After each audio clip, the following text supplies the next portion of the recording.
What's up? Ghost Fictions is here and we're back again. This is a story where Izuku was the son of the morning star and became the demon hero. While walking home one day, Izuku comes across an injured dragon. Concerned, he helps the creature and demonstrates that humans can be kind. Grateful for his compassion, the dragon decides to become Izuku's maid. In addition, she bestows upon him incredible magical abilities, enabling him to fulfill his dream of becoming a hero. Through this magical bond, Izuku discovers more about himself and learns that his powers exceed those of even the greatest heroes. But before we start, please consider subscribe to the channel and give this video a like. Don't forget to check the description for more informations and support the amazing author Almighty Loki for writing this story. Now, let's get into the story.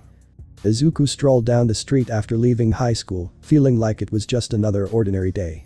He had faced bullying due to not having a quirk, but over time, it became something he learned to ignore. As he made his way to his apartment, he passed by the woods where he and Kaken used to sneak in. Inexplicably drawn to the woods, he decided to venture inside. As he walked deeper, he pondered the reason for his visit, becoming so lost in thought that he failed to watch where he was going. Suddenly, he collided with something large and green. When Izuku looked up, he was taken aback to find a dragon standing before him. "Human? Where did you crawl out from?" the dragon questioned. Izuku instinctively began to back away, but halted when he noticed a sword embedded in the dragon's body. After a moment, the dragon spoke again. "At least I'm going to die. How tragic that the last thing I see is a miserable human." Gathering his courage, Izuku moved around the dragon until he stood in front of the sword. "Do you want me to pull that out?" he asked. "What? No. If a human touches God's sword, they'll lose their mind," the dragon replied. However, Izuku was already gripping the sword, saying, "I don't really believe in God. If he existed, he wouldn't have given me such a lousy life." With that, he pulled the sword free, leaving the dragon in shock. Izuku then seated himself in front of the dragon. "Why did you save me, human? I appreciate it, but in my world, humans would never help a dragon," the dragon stated. "Well, what kind of hero would I be if I let you die here? How did you end up with that sword?" Izuku probed. "I was defeated in battle against the gods and barely escaped to this," the dragon explained. "Wait, so you escaped to this world? Your family and friends must be worried sick," Izuku exclaimed. "Family, friends," the dragon whispered. "In my world, I had neither. I've always been alone, just like I am here. Well, if you have nowhere to go, would you like to live with me, Ms. Dragon?" Izuku offered, extending his hand.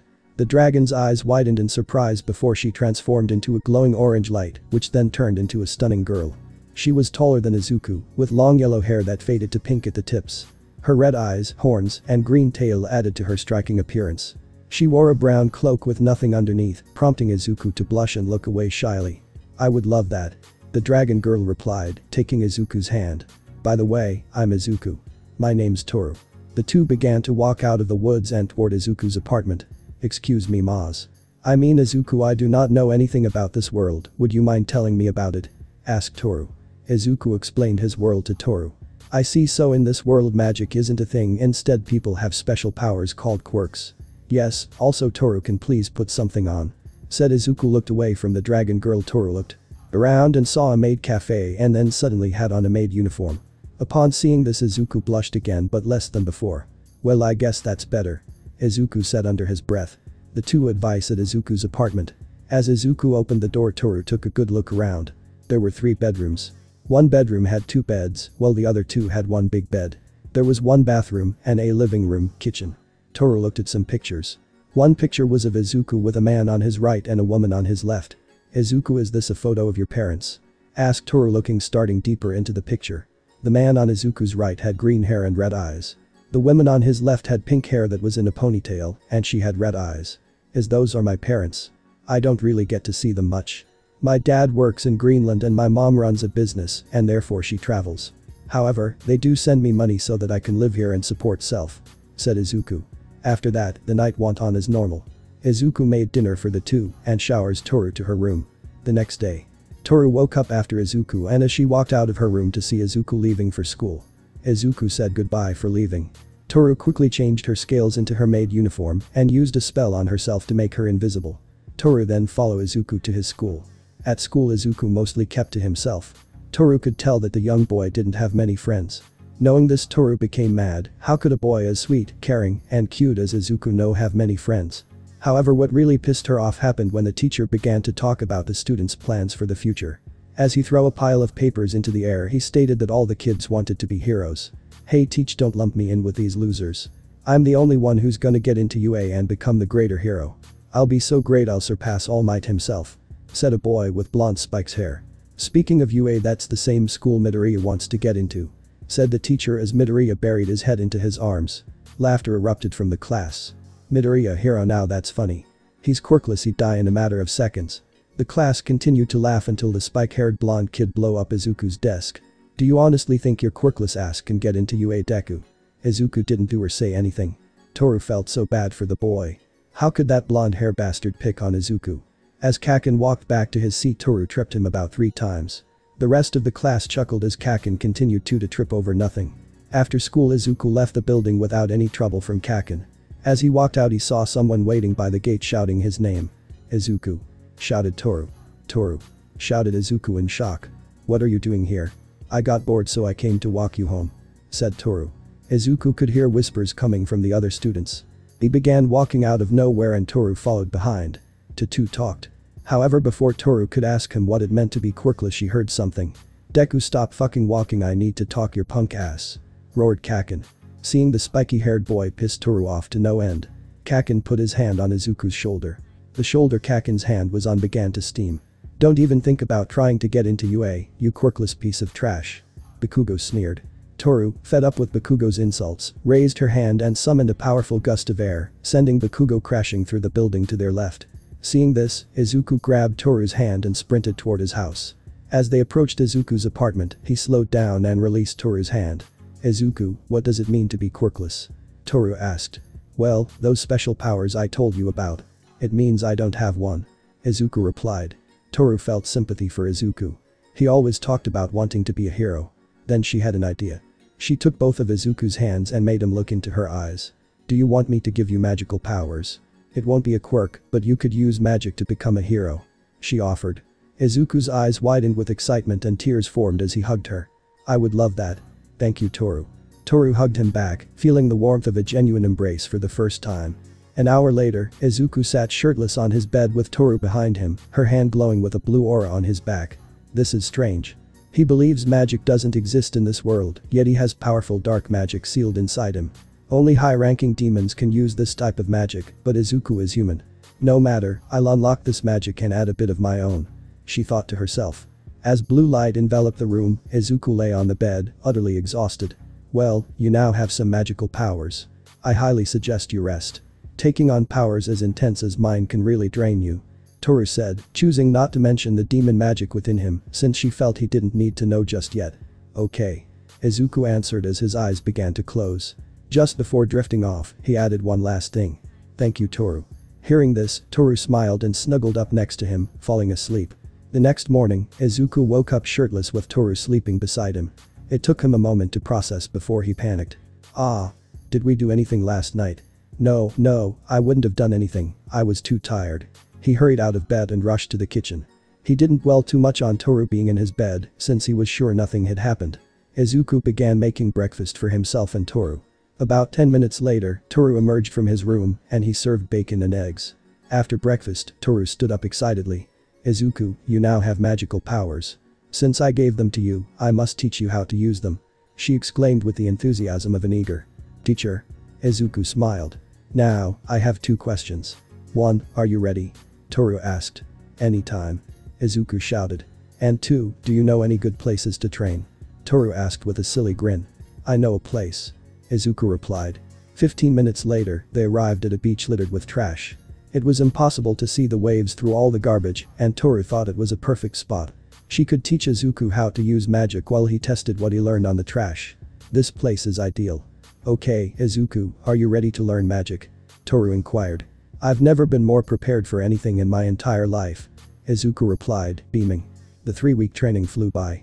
Toru taught Izuku how to breathe fire, shoot balls and beams of pure magic, open portals to places he had previously visited, and enhance his physical abilities with magic. However, when it came to his dark magic, he could only create dark orbs, as Toru couldn't guide him in that area since she didn't possess it. With the UA entrance exam approaching, Izuku worked tirelessly to master as much of his newfound magic as he could. After pushing himself to the brink, Toru granted him a day off before the exam. Walking down the street, Izuku felt uncertain about what to do. He continued aimlessly until he bumped into someone.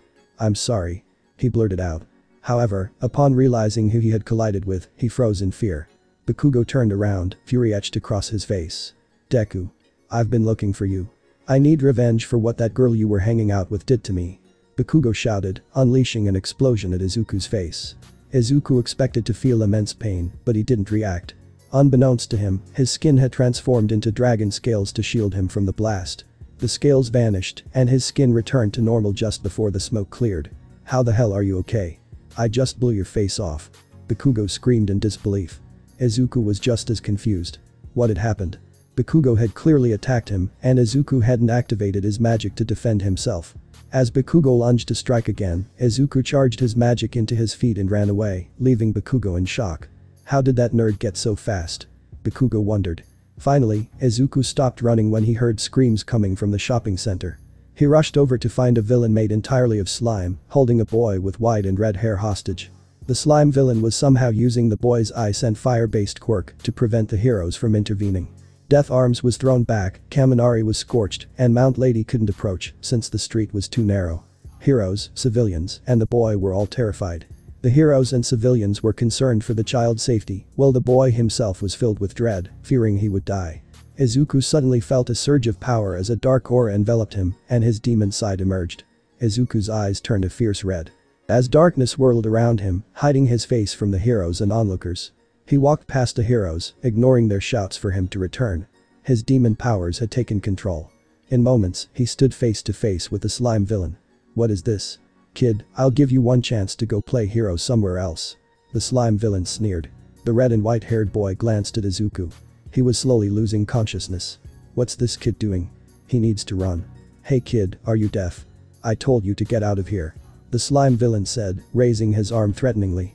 As he swung it down, the heroes screamed in horror. "No." But Izuku quickly sidestepped the attack, avoiding the blow that struck the ground beside him. "Majid, you disgust me," Izuku stated in a calm, measured tone. "What did you just say?" the villain yelled angrily. He then used the captured boy's quirk to send a barrage of spiked ice toward Izuku. Swiftly, Izuku raised his hand. With a simple motion, he summoned a gust of wind that shattered the icy wave into shards. The villain was not deterred, he tried to unleash a fire attack using the boy's quirk. Yet, when he aimed it at Izuku, a dark aura enveloped him, protecting him effortlessly. "What on earth are you?" the villain asked, confused. Instead of responding, Izuku stepped closer. The dark aura wrapped around him, melding into his skin. A red magic circle appeared behind him, and with a powerful fist, he struck the villain squarely in the face. The impact created a tremendous blast of wind that scattered the villain and freed the captured boy. Izuku swiftly snatched the boy by the collar and tossed him toward the heroes. Kamiwood caught him, but their focus quickly returned to Izuku. The villain, however, managed to reform himself. "You little brat. That kid was my meat shield," he shouted as he prepared to attack again. Izuku glanced back and remarked, "You're weak. Now bow before your prince." His red eyes glowed brighter, and the dark aura shifted to resemble a demonic face. The villain felt his will crumbling, becoming pliable in Izuku's grasp. "Now, be a good piece of trash and let the heroes capture you," Izuku commanded as the aura began to recede and his eyes returned to their natural color. As his usual personality took over, Izuku realized he had no memory of what just transpired. Seeing the villain appear dazed and the heroes looking at him in shock made him think it was best to leave. He opened a portal to his home and stepped through, the portal closing behind him. The crowd and heroes began to murmur. "That kid just took down a villain that even 3 pro heroes couldn't handle. He looked menacing but saved that kid, so he must be a hero. Did you see how that villain just stopped moving? That kid could be the son of a powerful hero." Meanwhile, the boy with double hair, fully awake now, didn't see the entire showdown, but caught a glimpse of Izuku leaving. "If I ever see him again, I have to thank him," he thought. As the whispers continued, a skinny man with yellow hair observed from the back, stunned. "Thank goodness that kid's on our side. I hope I see him at UA." When Izuku emerged from his room, he found Toru setting dinner on the table. "Toru, I could have cooked. You didn't have to do this," Izuku said. "Nonsense. I mean sure, I trained you, but since I'm living here, I want to help you out. You'll be tired from hero work, so I thought I'd take care of you. Your very own dragon maid, Toru, reporting for duty," she exclaimed cheerfully. Izuku smiled. Toru was the kindest girl he had ever known, aside from his mother. As he sat down, he noticed something unusual. "Hey Toru, where's your tail?" "Oh, that. It's what I prepared for dinner. She replied. Toru, I just remembered I ate earlier, so you can have this. Izuku said nervously, handing her the plate. Are you sure? Toru asked. When he nodded, she devoured the food like a hungry wolf. A moment later, her tail reformed. It grows back. Izuku exclaimed in surprise. It took longer this time because of the poison. Toru explained. It was poisoned. Izuku shouted. Yep. She confirmed. While Toru washed the dishes, Izuku pondered something that likely saved his life that night. I think I'll just order McDonald's for dinner. The next morning, Izuku woke up to the sound of something frying. He walked out to find Toru making eggs, probably remembering how he liked them. As he sat down, Toru looked at him with her cheeks puffed out, saying something muffled. Toru, I can't understand you. He said. Toru spat out a piece of fabric. It was the shirt he planned to wear that day. Why was my shirt in your mouth? Izuku shouted. Well, my spit can remove stains and makes clothes super soft. I just want you to be comfy for your test today. She said sweetly, her innocent expression making it hard for Izuku to stay mad. She's too cute. I can't stay angry with her. He thought, just as his watch beeped, indicating he was going to be late for the entrance exam. Oh no. He exclaimed, quickly finishing his breakfast and reluctantly putting on the shirt Toru had just cleaned. Surprisingly, it was as soft as she said. As he rushed out of his room, he called. Toru, can you fly? Toru smiled back at him. From Izuku's perspective, he was flying through the air in awe as Toru transformed into a full dragon, carrying him to UA. It felt exhilarating, and he would love to do it again. When they reached UA, Toru landed gracefully in front of the school. Some students began to panic at the sight of a dragon. Please tell me whoever has that dragon quirk isn't part of the test. Someone yelled. No one responded. As I began to slide off Toru, she transformed back into her human form the moment my feet touched the ground. She gave me a hug and wished me luck before dashing off toward home. I could hear some kids breathing a sigh of relief now. Aware that Toru wasn't participating in the test. I turned to walk away but tripped over my own foot. Just as I was about to hit the ground, someone caught my shoulder. From a third-person perspective, Izuku nearly fell but was saved by a girl with a long orange ponytail and green eyes. Are you okay? She asked. Why yes, thank you for saving me. Izuku replied, feeling a bit anxious. It's no problem at all. My name is Itsuka Kendo. I'm Izuku Midoriya. Well then, Midoriya, we better hurry before we're late. Kendo said, running ahead of him. Izuku smiled and followed her, not wanting to be too creepy. Instead, he hurried to his testing room. Once inside, he took the first seat he saw, overwhelmed with nerves and sweating profusely. As he scanned the room, he spotted various people showcasing different quirks. On the desk, he found a small pamphlet and began to read it, mumbling his plans to pass the test aloud. His mumbling was interrupted by a loud yell. It was the pro hero Present Mick who started explaining the test. He was only briefly interrupted when a boy with blue hair and glasses raised his hand to ask a question. Go ahead. Present Mick said. You mentioned there are 3 types of robots, but the handout shows 4. Is that a mistake? If so, I'm quite disappointed that UA allowed such an error in their handouts. Izuku looked down at his paper and noticed the 4th robot the boy was referencing. He began to mumble again, pondering what the 4th robot could be. And you. The glasses-wearing boy pointed at Izuku. You've been mumbling non-stop. If you're just here to distract everyone, I suggest you leave. Izuku's face turned red as he buried his face in his arms, feeling all the eyes on him. Present Mick instructed the glasses-wearing boy to calm down. To answer your question about the 4th robot, it's an enemy worth 0 points, it's more like an obstacle. You should probably just ignore it. Present Mick explained. After that, Izuku and the other test takers boarded buses to their testing sites. Standing in the crowd, Izuku felt the intense scrutiny of his peers. Isn't it the kid who got yelled at by the 4-eyed guy? Yeah, I also saw him almost fall outside the school. Well, that's one less person to worry about. Izuku overheard them talking about him, which only added to his anxiety. As he scanned the crowd, he noticed Kendo looking just as nervous as he felt. Izuku wanted to wish her good luck, but the blue-haired boy interrupted him. That girl seems focused. Are you planning on distracting her? He asked seriously. From Izuku's perspective, this blue-haired boy kept appearing. Why was he so fixated on him? Do you have something against me? Izuku asked. The boy seemed surprised by his question, but was about to respond when Present Mick called for everyone to get ready. As Izuku approached the front of the group, he channeled all his magic into his legs, and as soon as Present Mick shouted go, he shot forward. The other test takers stood frozen. What are you doing? There are no countdowns in a fight, get moving. Present Mick yelled. Izuku raced through the city and spotted a group of robots. 2 1-pointers, 1 2-pointer, and 2 3-pointers. He charged up his fire breath and aimed it at the robots, successfully destroying the 2-pointer and 1-pointers, but the 3-pointers dodged the attack. He continued running and leaped over the robots, then punched the 2 3-pointers, taking them down. Okay, 8 points. That's a good start. 5 minutes later. I have 70 points now. I think I have enough to qualify, but I should aim for more just in case. In an observation room, a variety of pro heroes watch the test unfold in a dark environment. There are a lot of strong candidates this year. Remarked an odd creature resembling a mix of a dog, mouse, and bear. I really like the boy with the black and green hair. He's super strong, super fast, can breathe fire, and shoot energy beams. Midnight noted. That young man seems to have the complete hero package. All Might shouted. He might be powerful, but let's see what he does when the real test begins. Ectoplasm added, pressing a red button. Back to Izuku's perspective. Izuku was rapidly searching the city for more robots when he spotted a 3-pointer. He hurled a sphere of magic at it, resulting in a loud explosion. He now had 73 points. His running came to a halt as the ground trembled beneath him. Looking back, he saw a giant robot that towered over the buildings of the mock city. He wanted to run away with the other test takers, but he paused when he noticed someone trapped under the rubble. A girl with brown hair and brown eyes. He could feel her fear, she likely thought she was going to die. The other students were also terrified as they fled for their lives. From a third-person vantage point, the fear manifested as a black mist, invisible to everyone, even Izuku. This darkness began to seep into Izuku's skin, causing the jar containing his demon magic to fracture. Although his demon power didn't take over, Izuku infused his legs with all the dragon magic he could muster and sprinted toward the robot at blinding speed. Kendo and the boy with glasses watched in shock as Izuku charged. Izuku, what are you doing? Run away. Kendo shouted. Izuku didn't hear her, he leaped at the robot and instantly found himself in front of it, inhaling deeply. 5 red magic circles emerged behind him, glowing brightly.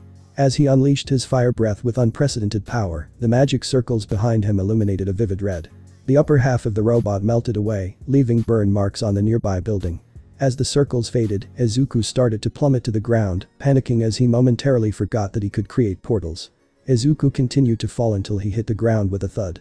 Some pro heroes quickly stood up from their seats, uncertain about Izuku's condition. Izuku himself thought he had died, but he wasn't. His skin had transformed into dragon scales, providing him protection during the fall, although he was unaware of this change.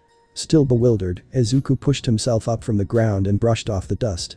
He made his way to a girl with brown hair who was trapped beneath the debris. Izuku charged a small magical orb in his hand and released it toward the rubble, breaking it apart. He then lifted the girl and carried her to safety. While searching for a doctor, he overheard some other kids whispering about him. How strong is that kid? He took down the 0-pointer like it was nothing. I feel bad for making fun of him now. Izuku ignored the other students when he heard an elderly woman with short gray hair speak. Are you okay, Sonny? That was quite a fall. She asked. Who's that? A random kid wondered. That's UA's recovery girl. Someone replied. I'm fine, but this girl isn't, Izuku said, pointing out a girl who appeared to have a broken leg. Recovery girl approached, kissed the girl's forehead, and healed her injury. After she assured Izuku that she and a few other teachers would take the girl to the infirmary, he carefully set her down. Izuku smiled as he opened a portal to his house and stepped through it. The other students started talking more loudly now that he was gone, but one boy was deep in thought. That boy is more of a hero than anyone here. He rushed back to save that girl without thinking about himself. If this wasn't just a test, I'm sure he would have done the same, considered the boy with glasses. Once at home, Izuku walked out of his room to see that Toru had prepared dinner. He silently hoped it wasn't made with her tail, thankfully, it wasn't. Instead, he found an omelet decorated with a ketchup heart. Toru spotted him and exclaimed, "Welcome home, Izuku." "Hey Toru. Great to see you," he replied. Toru blushed at his response. Izuku took a seat at the table and asked, "Is this for me?" "Yes, it's for you. I figured you'd be really hungry after that big test," Toru responded. "Thank you, Toru." Izuku took a bite of the omelet. "This is the best thing I've ever tasted," he shouted, his enthusiasm making Toru overjoyed. She jumped onto him and affectionately rubbed her cheek against his. "Thank you," she squealed. Izuku's face turned bright red as he felt flustered yet incredibly happy. Toru was so warm and adorable, and he wished he could stay in her embrace forever. In a third-person perspective, Toru and Izuku strolled down the street. Toru looked embarrassed while Izuku seemed a bit annoyed. "Toru, what made you think using your fire breath to cook the meat was a good idea?" Izuku asked. "Well, I didn't think the stove would get hot enough," Toru replied. "So instead of asking, you ended up setting the kitchen on fire," he said, trying to suppress his laughter. Toru gazed sadly at the sidewalk and seeing this made Izuku feel bad. He hated to see her upset. Don't be sad, Toru. It's no big deal. I have enough money to fix the kitchen. Please, bring back that smile I love so much. Toru's head shot up in shock and her heart fluttered. Love. He said love. He loves my smile. She excitedly thought. Joy overwhelmed her as she took Izuku's hand, making him blush even more. Toru, where are we going? He asked. We're heading to a nice little restaurant I found while shopping. She answered. Izuku felt his blush deepen. Is this like a date? No, no. Well, maybe. Hopefully. He thought as Toru led him down the street. However, they were being watched from a distance by someone. The next day, in the early afternoon, Izuku was lying on the couch, bored out of his mind while waiting for his UA acceptance letter. That letter would determine whether he got into UA or not. Just as he lay there, the doorbell rang, prompting him to exclaim, that must be the letter from UA. Upon opening the door, he was surprised to see a small child with white hair and purple highlights, along with big blue eyes, horns, and a tail. She was the cutest thing he'd ever seen. A minute later, Izuku mused to himself, so this is who I let into my home? Is she one of Toru's friends? She's got horns and a tail too, but those might just be part of her quirk. Why did Toru have to go shopping now? He then asked, so, what's your name? The little girl was silent for a moment before declaring, you broke up with Lady Toru. Lady? I'm sorry, but what? Izuku asked, confused. I know what you did, you seduced her with your body, the girl accused. Izuku was perplexed and just started to respond when the little girl began playfully punching him. It didn't hurt, it felt more like gentle taps. Break up with her and give her back to me. She insisted. Just then, Toru entered. Izuku, I'm home. She called out. Toru, there's a sassy little girl here to see you, Izuku replied, glancing at the girl, who was now looking toward Toru. Lady Toru, the little girl chimed. Izuku, this girl is Kana Kamui. Okay, but why is she here? Izuku asked. Lady Toru completely disappeared. Kana replied. I'm actually surprised you found me, Kana. Toru said. I saw you breathe fire the other day, and I sensed your magic. Also, Lady Toru, why are you dressed in such a strange outfit? Please come home, I need you. Kana said with wide pleading eyes. Toru paused for a moment. I'm not going home. But why? Kana pressed. That's a bit complicated. Toru admitted, rubbing the back of her head and blushing. Kana shot Izuku a fierce glare. I don't know why Lady Toru doesn't want to return home, but I know it has something to do with you. Kana said, pointing at Izuku. Whoa, I'm not keeping her here against her will or anything, Izuku said nervously. I don't care, but I know if I kill you, Lady Toru will come back home. Kana said, her dark aura swirling around her as she leaped at Izuku. Izuku stood up, but it was too late. Kana was too close for him to dodge.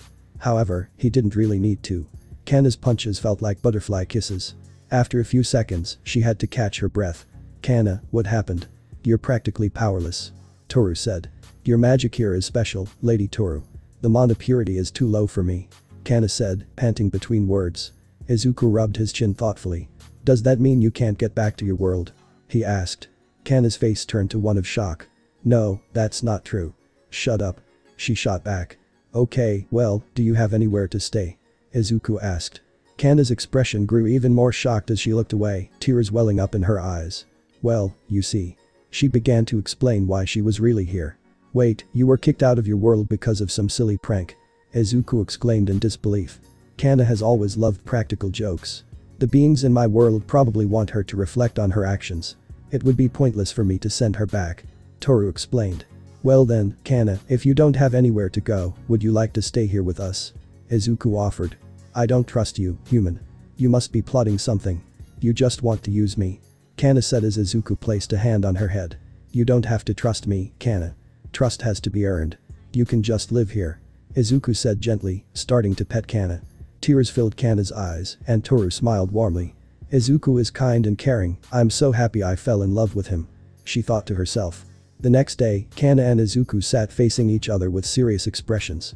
Izuku began shooting tiny chocolate balls in Kana's direction. There, and here. He said while tossing 3 chocolate balls at her, holding a 4th in his hand. Kana caught and devoured all 4. How to train your dragon. Izuku thought before Toru burst into his room. Izuku, it's here. Toru exclaimed, waving his acceptance letter from UA. Izuku's eyes widened as he grabbed the letter and rushed into his room to read it. However, upon opening it, he found not just a letter, but a video. When he played the video on his computer, All Might greeted him. All Might explained how Izuku had the potential to be a true hero, mentioning that he tied for first place in the written exam, ranked second in combat points, and scored the highest overall when combining rescue and combat points. Tears streamed down Izuku's face as the video concluded. He had done it, he gained admission into UA, the greatest hero school in the world. This was the first step toward his dream of becoming a hero. Izuku ran out of his room, joy flooding his eyes. He jumped and hugged Toru, causing her to spin around. When they stopped, Toru looked down to find a tearful but happy Izuku. "Toru, I did it. I got into UA, and it's all thanks to you," Izuku said, crying joyfully. Toru hugged them back. After a moment, Izuku started to feel tired. Toru noticed he had fallen asleep in her arms and smiled, lifting him bridal style to his bed. The next morning, Izuku woke up in his bed. He got up and walked out, finding Kana seated on the floor, her tail plugged into a power outlet. As her eyes slowly opened, she turned her head to meet Izuku's gaze. "Kana, what are you doing?" he asked. "Back in my world, I drew my magic from electricity. Lady Toru told me that those things," she said, pointing to the outlet, "give electricity to anything that's plugged in. So I'm recharging my magic." Kana replied, her tail coming unplugged and transforming back into a fluffy pink ball. "Okay then. Just don't unplug anything without asking me first," Izuku advised as he searched for Toru. He found Toru on the phone. She noticed him, whispered something into the phone, then turned to him. "Good morning, Izuku," she said, happier than usual. "Good morning, Toru. Who were you talking to on the phone?" Izuku started but quickly stopped when he felt a tug at his shirt. "Izuku, I'm hungry," Kana said, tugging on his shirt. "Well, if you're hungry, we should probably have some breakfast," Izuku suggested. "Don't worry, I'll take care of it," Toru said. "Wait, Lady Toru, I want to try Izuku's cooking. You said it was really good," Kana interjected. Toru looked at Izuku, curious about his thoughts. As Izuku began to pet Kana, he said, "Don't worry, I'll make breakfast, but Toru, I want to know who you were talking to on the phone once I'm done." "Okay," Toru replied. 5 minutes later, breakfast was already on the table. "A party?" Izuku asked.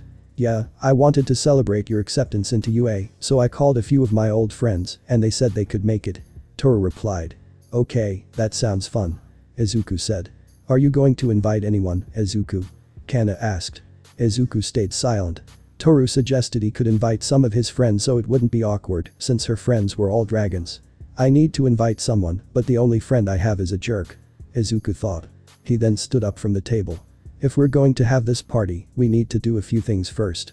Kana, Toru, can you two clean up the house a bit while I go buy a few things for the party?" he asked. Toru replied. "You can count on me," Kana added. "I'll help too. Thanks. I'm going to pick up some stuff. See you," Izuku said. "Bye," both Kana and Toru said. 20 minutes later, Izuku walked through the shopping center, thinking about whom to invite.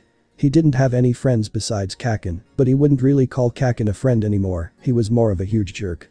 While Izuku pondered who to invite, he spaced out and accidentally bumped into someone, causing them to fall over. "Oh gosh, I'm so sorry. I wasn't paying attention," Izuku said, panicking. "It's fine," replied a girl with orange hair. "Wait a minute, Izuku. Is that you?" she asked. "Yes, I'm Izuku, but how do you know my name?" Izuku replied. "It's me, Kendo. We met at the entrance exam," she said, flipping her hair. "Kendo. I didn't recognize you," Izuku said, bowing slightly. "It's okay. What brings you to the shopping center today?" Kendo asked. "Oh, I'm just buying some things for a party I'm hosting later," Izuku explained. "A party? What's it for?" Kendo inquired. "I got into UA," Izuku said proudly. "Congratulations. What class are you in?" "I'm in 1A," Kendo said. "I am too," Izuku responded joyfully. An idea suddenly struck him. "Hey Kendo, would you like to come to my party?" he asked. "Sure. I'm not doing anything later." "What time does it start?" Kendo replied. "At 6 o'clock," Izuku answered. "Great. See you then," Kendo said as she walked away. As Kendo left, Izuku felt his face flush. He had talked to a girl other than Toru or Kana, and the warmth of the moment lingered as he continued shopping. Meanwhile, Toru and Kana were almost done cleaning the house. While dusting a bookshelf, Kana noticed a photo album. She opened it, and her eyes widened in amazement. Baby Izuku was almost as cute as she was. Toru looked over at Kana. "Kana, stay focused. Chibi Izuku," Toru exclaimed, grabbing the book from Kana. "He's just too cute," Toru said, steam coming out of her nose. As Toru flipped through the album, she spotted pictures of Izuku watching hero videos, wearing his All Might Odyssey, with Kaken, his parents, and a blonde man with brown eyes, alongside another man with purple hair and purple eyes. As they heard the door open, they quickly put the album back and stood up. "I'm home," Izuku announced. "Welcome home," cheered Toru and Kana. "Cleaning is all done." "Good," said Izuku. A little later, around 5:50, Izuku was playing a video game on the couch when he heard the doorbell ring. He got up and started walking toward the door, but Toru was already answering it. "No, Fafnir, make yourself look like the photo I sent you," Toru instructed. "Fine," came a grumpy reply. A dark burst of magic filled the house, and in the doorway stood a man with long black hair, red eyes, and a black suit, wearing glasses. "I hate this and everything it stands for. Just kill me, I'm already dead inside," the man in the suit remarked. Izuku felt a chill run down his spine. "Izuku, this is Fafnir," Toru introduced. Hello, Fafnir. My end name is Izuku Midoriya." Izuku stuttered nervously. Fafnir only glanced at the boy, sensing the dark power lying hidden within him, an extremely deadly force. Fafnir walked past Izuku without a word. "Toru, I think your friend is dangerous," Izuku whispered. "That makes sense, we're talking about a dragon who has spent his whole life preventing humans from stealing his treasure," Toru explained just as another knock sounded on the door. "Oh god, they're multiplying," Izuku said, fear creeping into his voice. "This is the last one," Toru said as she opened the door. "Toru, it's been too long," the large-breasted woman replied. "Yeah, it has. Izuku, this is Luukwa," Toru introduced. Izuku extended his hand for a handshake, but Luukwa grabbed it, pulling him close and hugging him tightly, his face pressing into her huge chest. "Well, aren't you just the cutest thing?" Luukwa exclaimed. Izuku's face turned as red as a tomato. Seeing this, Toru pulled him away from Luukwa, and just when Izuku thought he was saved, Toru pushed his face into her own chest, shooting a glare at Luukwa that seemed to say Izuku was hers. "What has my life become?" Izuku pondered silently. Just then, there was a knock at the door. Recognizing who it was, Izuku freed himself from Toru and opened the door. "Kendo, I'm glad you made it," Izuku said, inviting her inside. "Wow, Izuku, your apartment is pretty big," Kendo remarked. "Yeah, I guess it is," Izuku replied, nervously rubbing the back of his neck. As they entered, Izuku noticed Toru glaring at Kendo. "Oh Kendo, this is Toru." He gestured to her. "She's my caretaker, and this is my little sister, Kana," pointing to Kana. Izuku chose not to introduce Fafnir or Luukwa, hoping Kendo would assume they were family. "Hello," Kana and Toru said in unison. "Hello, I'm Kendo Itsuka," Kendo introduced herself. After the introductions, the night went extremely well. Everyone got along, playing games and chatting, except for Fafnir, who had taken an interest in Izuku's box and spent the night playing it. As the evening progressed, Kendo noticed the time. "I have to go. See you tomorrow, Izuku," she said. "Okay, see you at UA, Kendo," Izuku replied as she stepped out. While walking home, Kendo thought. "Wow, Izuku is kind of cute," blushing at her own thoughts. Meanwhile, Toru stared at Kendo through the window, muttering. "That girl better stay away from my Izuku." Back at Izuku's house, he leaned over to Toru and asked. "Toru, when are your friends leaving?" "About that, they don't want to go home and have nowhere to stay, Suo," Toru said, rubbing the back of her neck. "Oh dear." Izuku gasped, turning to glance at Luukwa and Fafnir. He then faced Toru again. "Okay, they can stay, but these are the last ones. My apartment isn't a dragon shelter." Fafnir didn't react, but Luukwa jumped onto Izuku, exclaiming. "Thank you, Izu baby," as her arms hugged him tightly. Toru turned red with anger, her teeth sharpening and her hands transforming into dragon claws. "Stop it," she yelled. Luukwa tossed Izuku onto the couch and then engaged Toru in a playful combat. Izuku watched the two battling dragons, magic flying everywhere. Toru looked furious, while Luukwa appeared delighted. Fafnir continued playing his game, and Kana settled onto Izuku's lap, quickly falling asleep. All Izuku could think was, "What is my life becoming?" The next morning, Izuku awoke and hurriedly prepared for school. Standing at the doorway, he proclaimed. "Well, I'm off to school." "Have fun, Izuku," Toru replied. "Have a nice day, Izu," Luukwa added. "Good luck, Izuku," Kana said sleepily. Fafnir remained silent. Izuku smiled and opened a portal to UA. As he walked through, he felt the eyes of several students on him. Ignoring the stares, he searched for Class 1A. Why does this school have to be so big? He wondered to himself. After a few more minutes of searching, Izuku finally found his classroom. Finally. He sighed, eyeing the class while feeling a bit intimidated. He mentally reassured himself. "It's okay. I'll do great. I just hope I'm not in the same class as Kaken or that guy with a weird leg. Upon opening the door, he was dismayed to see the exact two people he wanted to avoid. God damn it. Izuku whispered. Izuku, it's good to see you. Kendo called from her seat, waving. Izuku smiled, relieved that he at least recognized someone in the class. He took a seat behind Kendo, and shortly after, a tall, thin man in black with a bandaged scarf entered the room. My name is Izawa, and I'm your homeroom teacher. Now hurry up and put on your PE outfits and meet me outside. Outside, Izuku and the rest of Class 1A learned from Izawa that he would be testing their quirks, and those who came in last place would be expelled. Wait, but we'll miss orientation. Protested a girl with brown hair. If you want to become heroes, you don't have time for pointless stuff like orientation. Izawa replied. Midoriya, you're up first for the ball throwing test. Just throw this ball as hard as you can using your quirk. I walked to the center of the circle that Izawa pointed out. As I approached, I could hear whispers among the crowd. This quirkless loser is going to be the one expelled. Kaken sneered. Are you serious? Izuku is practically already in the top 3. Kendo retorted. What are you talking about? A quirkless nobody like him shouldn't even have been admitted to UA. Kaken yelled. Bakugo, are you aware of what Midoriya did during the entrance exam? A boy with glasses asked. What did that little brat do? Kaken growled. Just wait and see. Kendo replied. Kaken glared at me, clearly annoyed. I ignored him and focused, channeling all the magic I could into my arms. I stepped forward and threw the ball. The moment it left my hand, a massive shockwave and sonic boom erupted, causing some students and Izawa to stumble back or cover their ears. The ball disappeared from sight, and I nervously bit my finger. Did I use too much power? I wondered. Izawa looked at the device tracking the scores, his eyes widening in disbelief. He displayed the score to the rest of the class, and their jaws dropped. I had scored over 2,000. I noticed Kaken's furious expression as he lunged at me, creating explosions in his wake. Deku. How the heck did you do that? Kaken shouted. Before he could close the distance, Izawa ensnared him with his capture gear and erased his quirk. I was amazed that the underground hero Racerhead was our homeroom teacher. Time skip introduced by Chibi Toru. The scores were displayed on the board. I ranked first, while a girl named Toru was at the bottom. However, Izawa jokingly mentioned that he was only teasing about expelling the last place student. Your homework is on your desk. Have it done by tomorrow. Izawa instructed. Scene change introduced by a Chibi Kana flying across the screen. As I walked out of UA, ready to create a portal home, someone called my name. Izuku, do you want to walk home together? Kendo asked. Sure. I stammered. Excuse me, my name is Iida Tenya, and I was wondering if I could join you as well. The blue-haired boy added. Sure. I replied slowly. I also want to apologize for how I acted during the entrance exam. You found the hidden meaning behind the test, you are far superior to me. Iida said earnestly.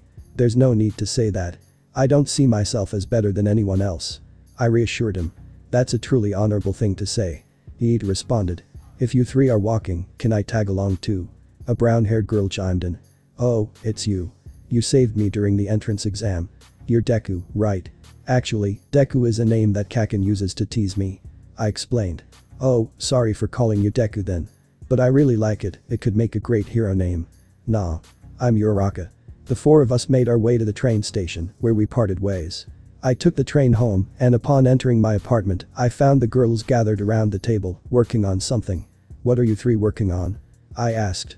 No, Izuku, you can't look yet. It's not done. Kana exclaimed, blocking my view. Okay, I won't look. I said before settling down to do my homework and then heading to bed. Next day, at UA, third-person perspective. The day flew by, and soon I found myself in the hero course. I'm coming through the door like a normal person. All Might shouted. Everyone was amazed to discover that All Might was their hero course teacher. He instructed the students to grab their hero outfits and meet him in the training area. Oh no. I was so busy training that I forgot to submit a form for my costume. I panicked, running my hands through my hair anxiously. Young Midoriya, this was dropped off earlier today for you. All Might said, handing me a package. I took the package from All Might and opened it to find a note atop some clothing. The note read. Dear Izuku, I noticed that you didn't submit a form for a hero outfit, so as your loving maid, I made one for you. Well, I had some help from the others, I did most of the work. These clothes are a replica of what a great dragon slayer from our world once wore. I hope you like them. Sincerely, Toru. P.S. Be safe and good luck. I blushed at the note and pulled the clothes from the package, stunned by how cool they looked. I quickly put them on and rushed out to join the others in the training field. Wow, Izuku, your costume looks amazing. Kendo exclaimed. You really look like a wandering warrior. Thanks, Kendo. I love your outfit too, you look like you stepped right out of a kung fu movie. Izuku replied. Ha, I guess I do. Kendo laughed. You both look incredible. Uraraka chimed in. I should have been more specific with my costume, it's just a skin-tight jumpsuit. Alright, everyone, get ready. Today, we're doing combat training. You'll be placed in teams to battle against each other. All Might shouted. But first, I need young Bakugo, Todoroki, and Kirishima to step forward. The three boys stepped up, confused about why All Might had called them out. Okay, you three will be fighting young Midoriya. All Might announced. What? The whole class shouted in unison. Wait, why am I up against three of the strongest students in the class? Izuku asked. All Might took a moment to reflect. Flashback. So Izawa, how did the testing go? All Might inquired. It went alright, but Midoriya is still holding back. When I tried to erase his quirk, I couldn't. Izawa responded. All Might, the principal wants to know what he's capable of, so during tomorrow's combat training, push him to his limits. Izawa zipped himself back into his sleeping bag. End of flashback. Well, young Midoriya, you rank the highest in both the entrance exam and Izawa's test, so I'm putting your abilities to the test in a real fight. All Might explained. That little jerk even scored better than me on the entrance exam. He's so dead. Bakugo thought angrily. All Might proceeded to outline the rules. Team Bakugo would act as villains, while Izuku would play the hero. Izuku stood outside the building where the villains were hiding. Okay, Izuku, game face on. If you can survive living with 4 dragons, you can handle a fight with an arrogant jerk and his 2 friends. He muttered to himself. Inside the building. Hey, weird hair, ice boy. Do you think Deku really has a quirk? Bakugo asked. If you mean Midoriya, you saw for yourself his strength. It would be foolish to think he doesn't have a quirk. Todoroki replied. Yeah, Midoriya has a really powerful quirk. It's super manly. Kirishima said cheerfully. So the bastard has been looking down on me all this time. Guess I'll have to remind him who's at the top. Bakugo thought. Back with Izuku. Go. All Might shouted. Izuku leaped through a window into the building, starting his ascent floor by floor. Alright, Izuku. The bomb is probably on the top floor. Kaken will try to fight me alone, so I need to be ready. I've seen Izawa's test, Kirishima can harden his skin, and Todoroki can generate ice from his left side. As Izuku contemplated his strategy, he suddenly felt a chill. He noticed ice creeping across the walls and floor. Reacting quickly, he inhaled and unleashed a burst of fire. Halting the ice's advance. That must be Todoroki. Izuku said. Charging magic into his legs, he began sprinting down the hallway, shattering the ice beneath him with every step. When he reached the 3rd floor, Bakugo appeared around a corner, launching an attack. Izuku jumped back, narrowly dodging Bakugo's strike. He's not alone. Kiri shouted as he punched Izuku into a wall. As Kirishima approached for another hit, Izuku shot a magic ball at Kiri's chest, sending him crashing through a wall. Just as Izuku pulled himself out, Bakugo attacked again. Izuku dodged and blocked Bakugo's relentless strikes until Bakugo landed a punch in Izuku's stomach, forcing him to his knees. See? Deku, you're nothing but a pebble in my path. Bakugo taunted. Shut up, Kaken. I'm done taking your crap. Izuku yelled, channeling his magic into his fist and delivering an uppercut that launched Bakugo through the ceiling. Kirishima leaped at Izuku, throwing a punch, but Izuku countered. Their fists collided and they traded blows for a minute until Bakugo shouted. Weird hair, move. Bakugo yelled as he yanked a pin from his grenade gauntlet. Kirishima backed off and Bakugo pulled the pin. Go to hell, Deku. He screamed. A massive explosion erupted from the gauntlet, heading straight for Izuku. I can't dodge that. He thought. In the observation room. Izuku. Kendo cried as the blast consumed him. I know Midoriya is tough, but can he survive an explosion like that? Iida wondered aloud. All Might, you need to stop this test. Uraraka urged. Should I stop it? All Might mused. Wait, look. Momo interrupted, pointing at a figure in the smoke. Back with Izuku, still in the 3rd person. Izuku closed his eyes, bracing for impact. But instead of feeling the blast, he noticed nothing. When he opened his eyes, he was stunned to see that his skin had transformed into dragon scales, shielding him from the explosion. He had no recollection of ever using this ability. However, he chose not to focus on it at that moment. Instead, he clasped his hands together, as if preparing to unleash a powerful attack. He channeled his magic into a formidable beam of energy. Bakugo, I think you've gone too far. That attack could seriously injure him, maybe even worse. Kirishima warned. Just as Kirishima finished speaking, Izuku launched his beam attack at both Kirishima and Bakugo. Bakugo reacted quickly, using his explosions to propel himself out of the line of fire, but Kirishima was not as fortunate. The attack struck him directly, sending him crashing through the walls and knocking him out cold. Bakugo then charged at Izuku, attempting to kick him. Izuku blocked the kick and grabbed hold of Bakugo's leg, gathering a significant amount of magic before slamming Bakugo down into the floor. The impact sent Bakugo hurtling through 3 floors, leaving him unconscious from the blow. Looks like magic beats quirks, Izuku thought as he raced off to find the bomb. He reached the top floor, but upon entering a room, he was assaulted by flying ice pillars. Izuku barely dodged them and soon realized that Todoroki had also covered the floor in ice, which began to encase his legs. In a quick response, Izuku inhaled deeply and released a torrent of fire, melting the ice around him. My suit is fireproof, that's amazing. But this isn't the time to celebrate. How am I going to reach the weapon? I can't just walk in, I would get pinned or frozen in seconds. Wait, I remember where the bomb is, I can just create a portal. He considered. Izuku swiftly conjured a portal above the bomb and another one in front of him. He jumped through and landed directly atop the bomb, gripping it tightly. The hero wins, shouted All Might. What? How? Todoroki asked, turning around to spot Izuku on the bomb. Hello. Izuku said, waving at Todoroki. Scene changed to the observation room. Upon entering, Izuku was immediately tackled by Kendo. Izuku, are you okay? Are you hurt anywhere? She asked, checking him for injuries. Kendo, I'm fine. Izuku reassured her. You did well, young Midoriya. Even with the odds against you, you still managed to win the fight. All Might commended. After all the matches, Izuku returned home, where he was joyfully greeted by 4 dragons. Izuku, you're home. Toru exclaimed, tackling him in a hug. Hello Toru. Izuku replied, welcoming the others. Oh, and thanks for making my hero suit, it's awesome. He added.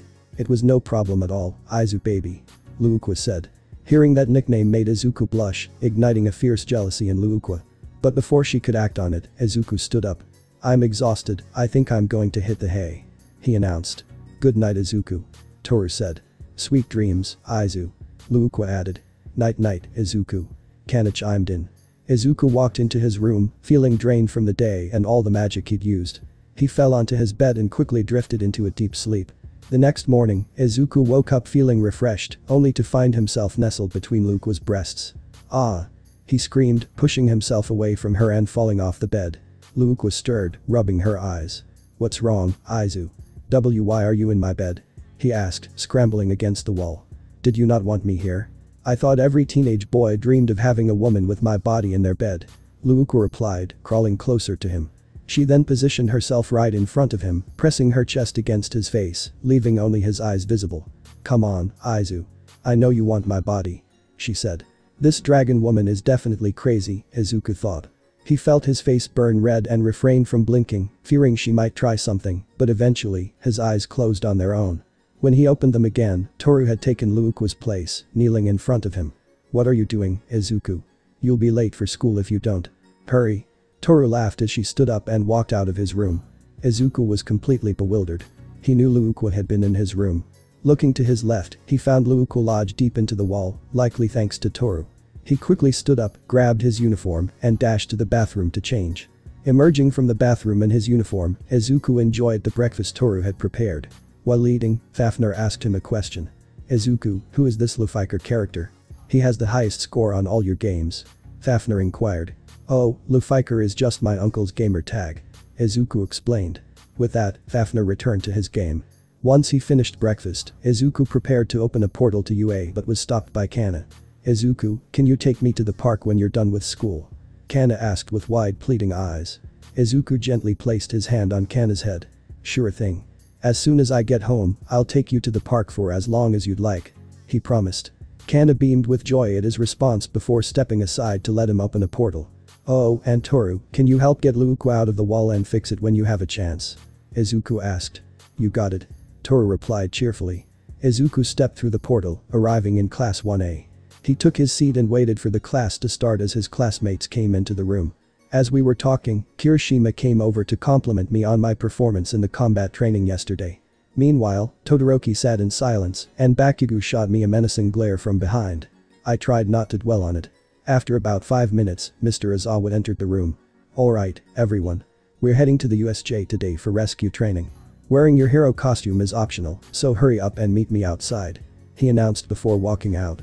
Once Izawa left, we all headed to the changing room to put on our hero costumes.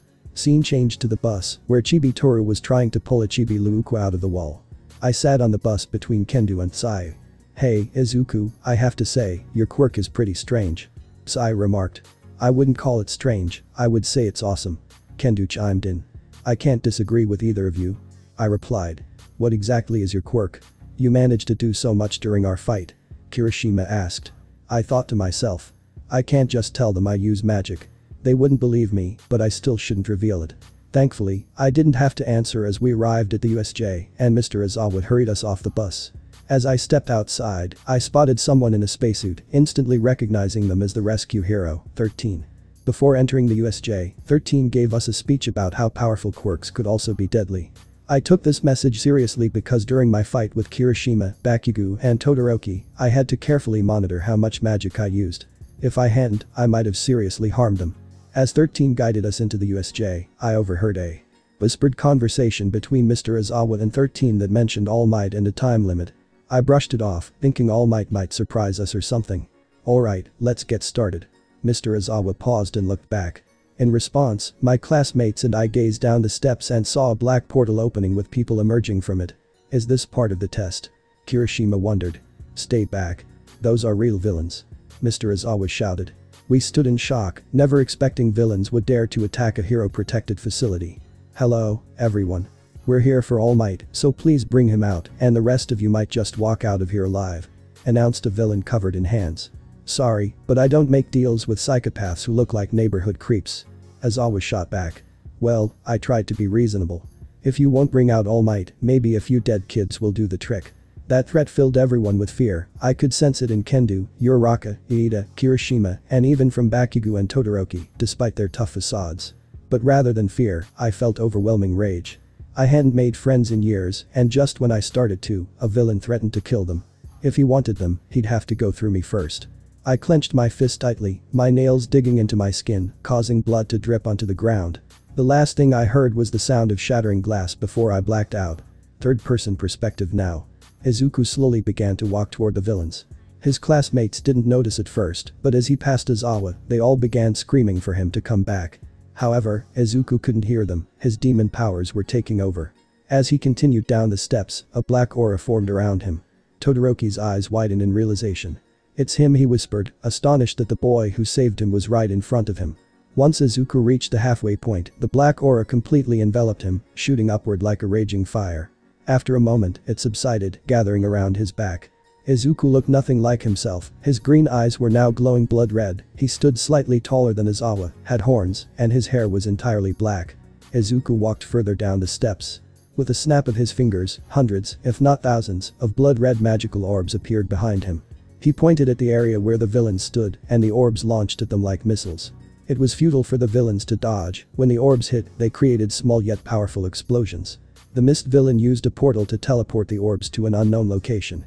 "You said you would kill my friends. To do that, you'll have to kill me first," Izuku declared, summoning a massive sword. "Come on. I dare you to try," he taunted in a demonic tone. "Challenge accepted."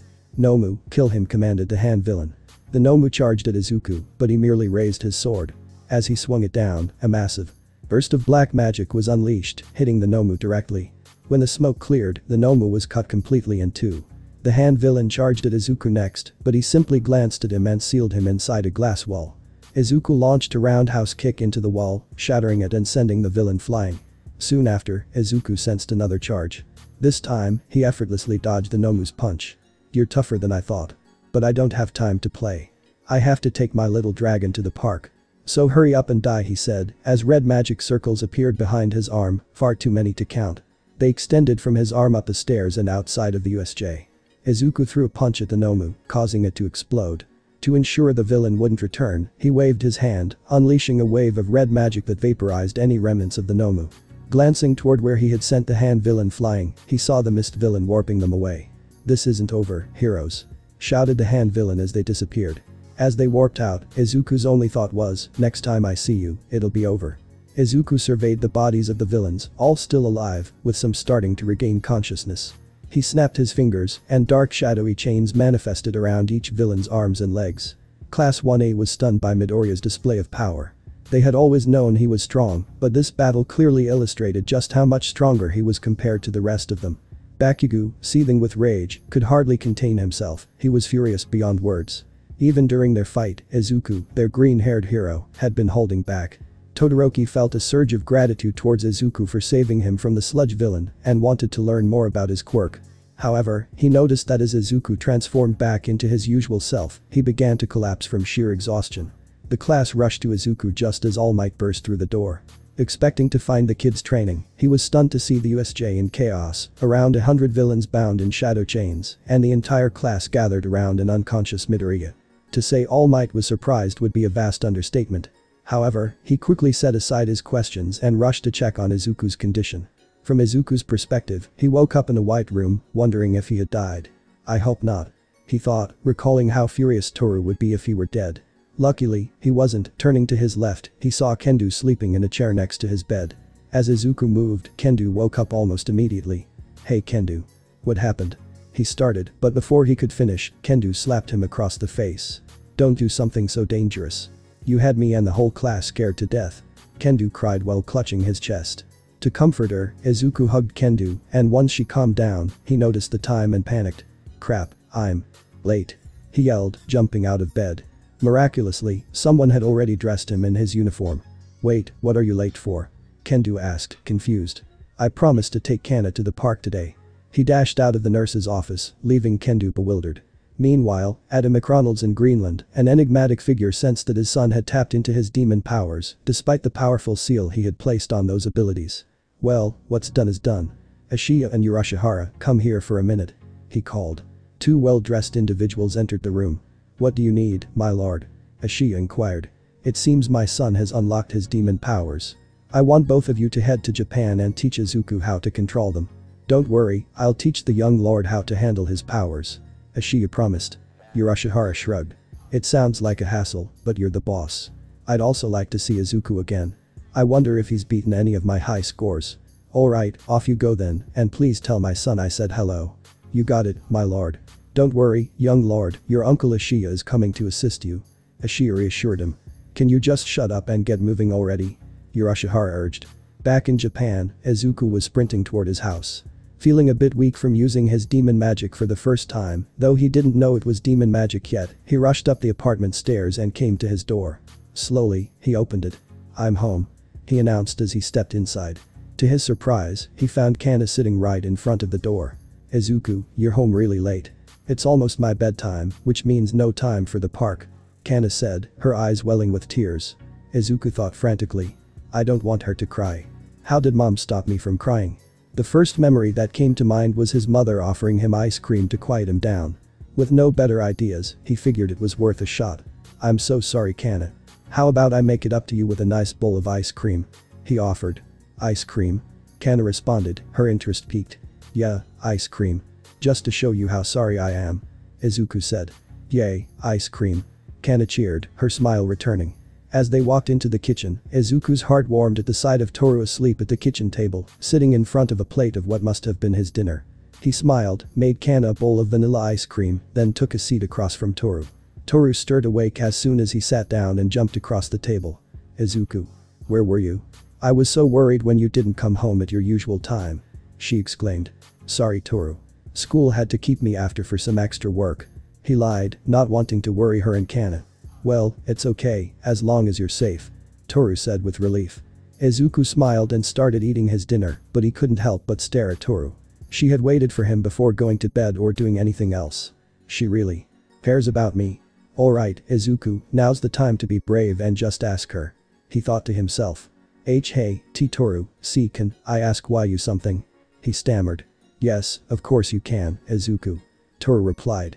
I have the day off tomorrow, and I was wondering if you'd like to go out with me? He asked, his face reddening with every word. Of course.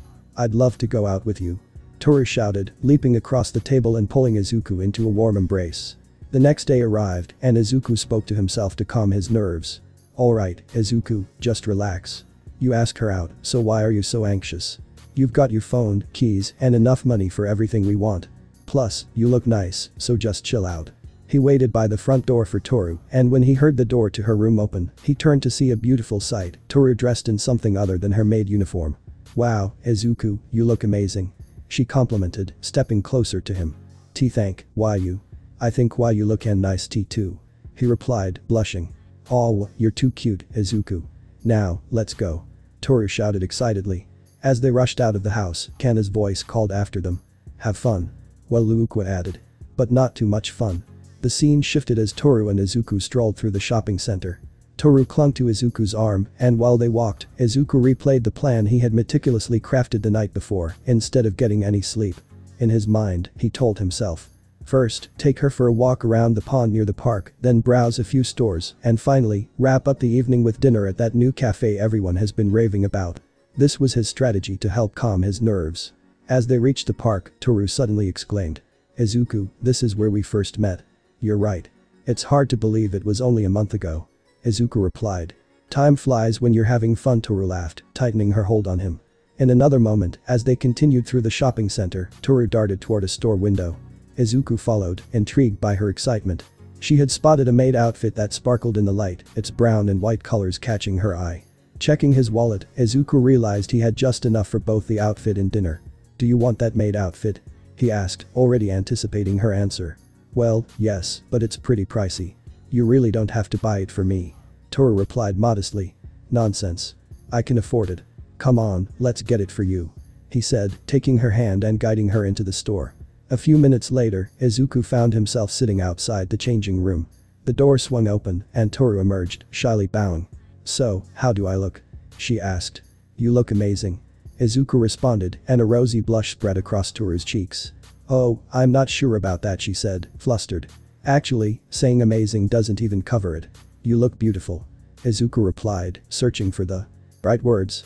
Those last words echoed in Toru's mind, leading her to think. Oh my god. He called me beautiful.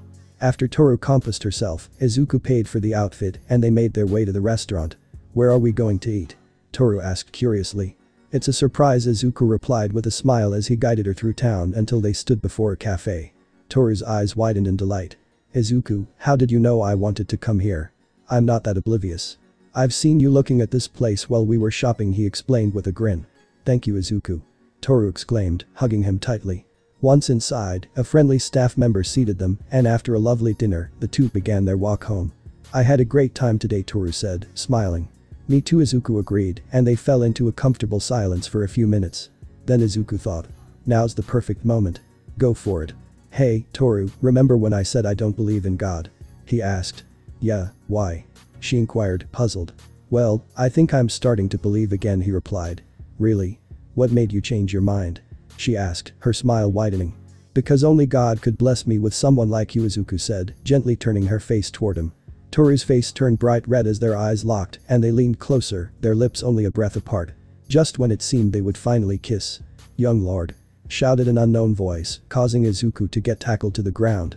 Darn it, we were so close. Toru fumed silently. Izuku, still confused, looked down to find who had knocked him over. It was a man who was now hugging him tightly. You Uncle Ishiya. Izuku shouted in surprise. Sorry, but did we interrupt something? Another voice chimed in.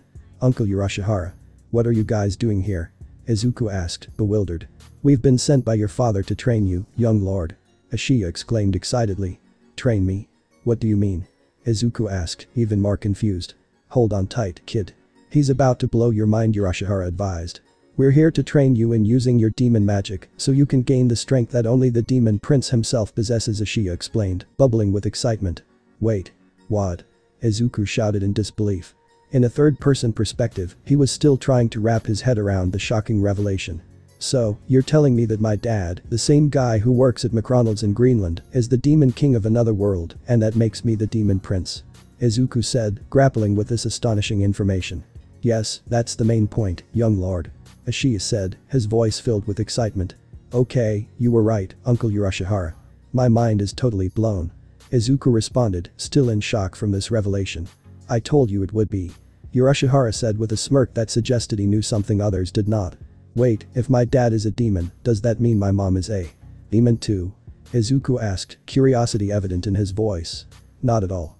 Your mother is 100% human, just like you. The only difference is that your mother has no magic, whereas you inherited your father's magical abilities.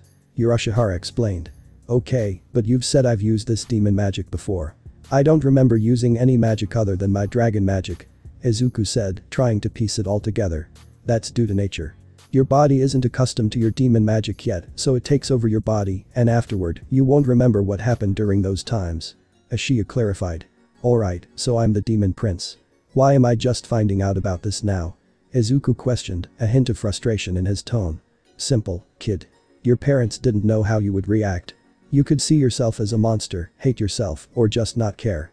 They didn't want to take that risk, but you seem to be handling it well. Urashihara replied. Well, I've been dealing with magic for a while now. Izuku responded. Oh, yes. Ashiya said, turning to Toru and bowing. Thank you for taking care of the young lord. Urashihara remained silent, but Ashiya grabbed his head and forced him to bow. Bow to the lady who will become the young lord's betrothed. Ashiya commanded. Get off me. Urashihara shouted. Toru and Izuku exchanged embarrassed glances. Wait, we're not like that. I mean, I like her and him a lot, but we're nowhere near ready for marriage yet. They both said simultaneously. After more discussion, Izuku led his uncles back to his house. When they entered, Kana and Luuku looked at them, confused about the newcomers. Izuku, who are they? Kana asked, pointing at Ashiya and Urashihara. Seeing the young child filled Ashiya with dread. Young lord, you didn't have a child at your age, did you? I know your parents' support is sufficient, but having one at such a young age is quite indecent. Ashiya exclaimed. No. Kana might be a child, but she's not my child. Izuku quickly replied, his face turning red. That's a relief. You almost gave me a heart attack, young lord. Ashiya said, clutching his chest. Damn it, so close. Urashihara said, snapping his fingers. Guys, I have school tomorrow, so I need some sleep. Good night. Izuku said, feeling tired. Wait, young lord, where will we be sleeping? Ashiya asked. Izuku admitted he didn't know. All the rooms were full, and even the couch was occupied. However, Toru came to the rescue with a suggestion that Izuku felt mixed about. You can share Kana and my room. We'll bunk with Izuku. Toru said, raising her hand. Excellent idea. Well then, young lord, we'll leave you to your slumber. Ashiya said as he and Urashihara made their way to their room. Time skip. In the middle of the night, Izuku lay in bed with Toru on his right, wrapped around his waist, and Kana to his left, wrapped around his arm. He gazed at his ceiling and quietly said. I'm okay with this. Time. Skip, scene change. At UA, instead of creating a portal, Izuku chose to walk to school. He was still processing the new information about being a demon or at least having demon powers. He wondered if a demon could be a hero or if he should just give up. No, what am I thinking? I can definitely become a hero. Just because I have demon powers doesn't mean I'm evil. My dad, the Demon King, is the nicest guy ever. Izuku reassured himself as he approached the door to Class 1A.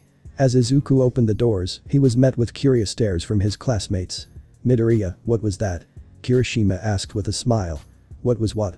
Izuku replied, confused. That transformation you did at the USJ. It was incredible. Jiru added. Transformation. What are they talking about? Oh, I must have transformed using my demon magic. Izuku realized. Midoriya, could you please explain that transformation? I'm very interested in hearing about it. Iida said. Yeah, that form was so cool. You took down a small army of villains like it was nothing. Uraraka said, waving her hands excitedly. Yeah, Deku, explain that quirk of yours. Bakugo shouted from across the room. Well, my quirk is complicated, to say the least. Izuku said, scratching his head. How so? Momo asked. My quirk is a mix of my mother's and father's quirks. Izuku lied, worried about how they'd react to the truth about his magic. The fire breath, enhanced abilities, scales, and portal creation are from my mother's quirk, while my father's quirk is just beginning to develop, so I don't really know what it can do. He explained, feeling guilty for lying but knowing he had to. Wow, with quirks like those, your parents must be amazing pro heroes. Kendo said. Actually, my parents are just ordinary people. My mom owns a pretty big business, and my dad works at a McDonald's in Greenland. Izuku corrected his classmates. Well, that's cool, I guess. Mina said, sounding slightly disappointed. Sounds like a waste to me. Your parents are wasting their quirks on those lousy jobs. Bakugo sneered. Kakin, why don't you shut up? I can handle you trash-talking me, but don't say anything bad about my parents. Izuku retorted, his tone firm. And what are you going to do to stop me, Deku? Bakugo challenged arrogantly. I'll beat you half to death if I have to. Izuku replied seriously. I'd like to see you try, you useless Deku. Bakugo shot back, kicking his feet off the desk. You've already seen me do it in combat training. Izuku said, his eyes glowing slightly red. Bakugo was about to get up when all the students heard the door begin to open. Everyone scrambled to their seats and sat down just before Izawa entered the room. "Hello, class. I have some big news for you. The UA Sports Festival is approaching and you're all going to participate," Izawa said. "That sounds awesome," Shiro exclaimed. "A chance to show everyone what we're made of," Denki chimed in. "Heroes can also see our abilities and recruit us," Tokoyami said. "Funny you should mention that, Tokoyami, because that's exactly what's happening." The students looked stunned at the news. Pro heroes will watch the sports festival and vote on who they want as interns afterward. Knowing this, you'll have a week to train. I wish you all the best of luck. Izawa finished before walking out of the classroom. The school day had come to an end and I was eager to get home and start training with Uncle Ashiya and Yurashihara. As I approached the exit, I felt a hand on my shoulder. I turned to find Todoroki standing there. "Hey Todoroki, what's up?" I asked. "Midoriya, I need to thank you," he replied. "Thank me? For what?" A week before the UA entrance exam, I was captured by a slime villain. The pro heroes couldn't save me because the villain's body was made of slime. But it was you who rescued me, and for that, I thank you," Todoroki explained. I thought to myself about how often I'd relied on this demon magic. "You didn't need to thank me, Todoroki. I just did what was right," I responded. Todoroki walked past me and opened the classroom door. "Just don't expect me to show you mercy during the sports festival just because you saved my life." As he left, I thought.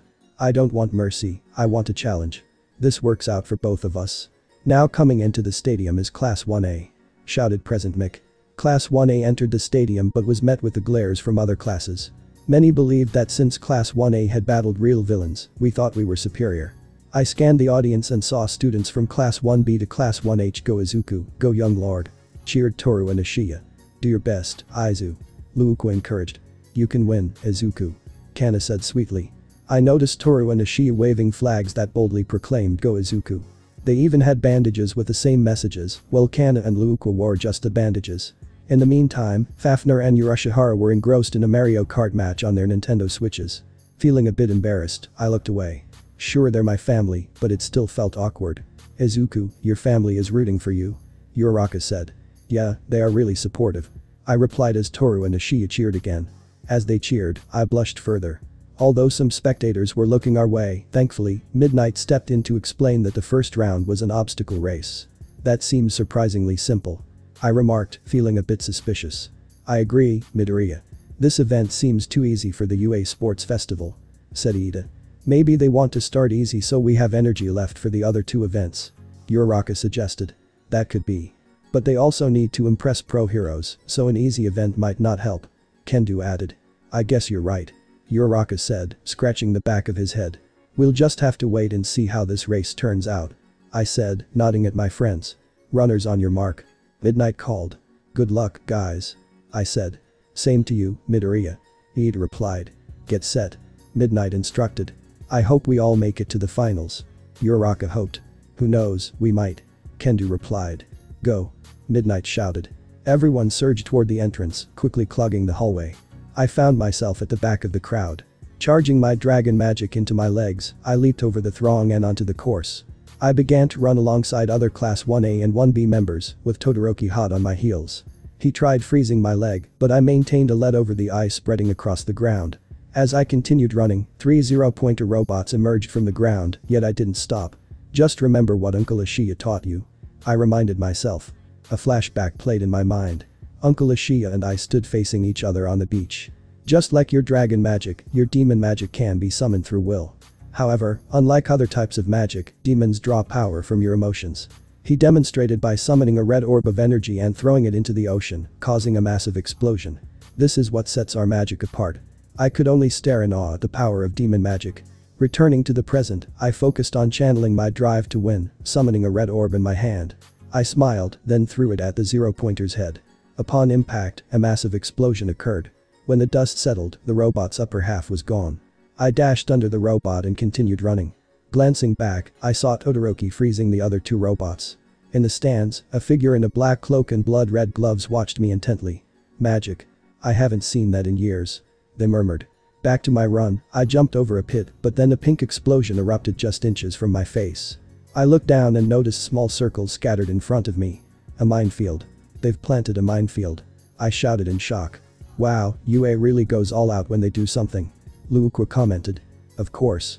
Only the best school can have the young lord. Ashiya replied. Do you have to be so loud?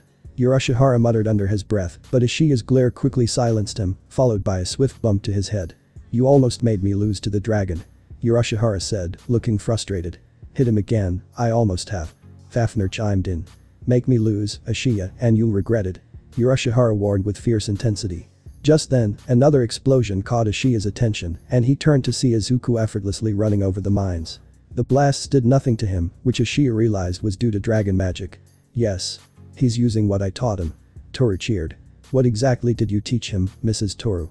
Ashiya asked, intrigued. I showed him how to turn his skin into dragon scales, which protects his legs from all those explosions. Toru explained. And Izuku Midoriya secures first place. Present Mick announced. Yes. Go, Izuku. Toru shouted. Way to go, young lord. Ashiya added. Good job, Izuku. Luukwa said with a smile. Hooray, Izuku. Kana squealed in her adorable tone. From Izuku's point of view, he had just reached the end of the obstacle course, panting from sprinting through the minefield. He glanced back to see Todoroki claiming second place and Bakugo furious about finishing in third. While Bakugo shouted his anger, Izuku leaned against the wall, waiting for the others to catch up. The first round is Izuku Midoriya versus Shinso Hitachi. Present Mick called out. Izuku stepped into the ring, facing a boy with purple hair who looked like he hadn't slept in days. They stared at one another until Present Mick yelled. Go. Izuku walked towards Shinso, who spoke up first. So, you're Izuku Midoriya. I've heard you took out every villain during the USJ attack, true? The boy with purple hair asked. Yeah, it's true. Izuku started, but suddenly, he lost control over his body. If that's true, taking you out should get me plenty of votes. Now, do me a favor and walk out of the ring. Shinso ordered. Izuku's body began to move against his will. Young lord, stop. You're heading out of bounds. Ashiya shouted. Aizu, you're going the wrong way. Kana cried out. Izuku, don't walk that way. Toru warned. Aizu, don't. You can't leave like this. Luke urged. As his family shouted for him to stop, Izuku thought. What the heck? Why can't I stop? Approaching the edge of the arena, a wave of doubts crashed over him. Is this it? Am I really going to walk out? He questioned. No. I won't let it end like this. Uncle Ashiya and Toru didn't train me for nothing. I will win this for my dreams, for myself, and for them. He declared in his mind. At that moment, a black mist surged from his back, filling the stadium like a storm. As the mist swirled around him, control returned to Izuku. He turned to face Shinso and charged.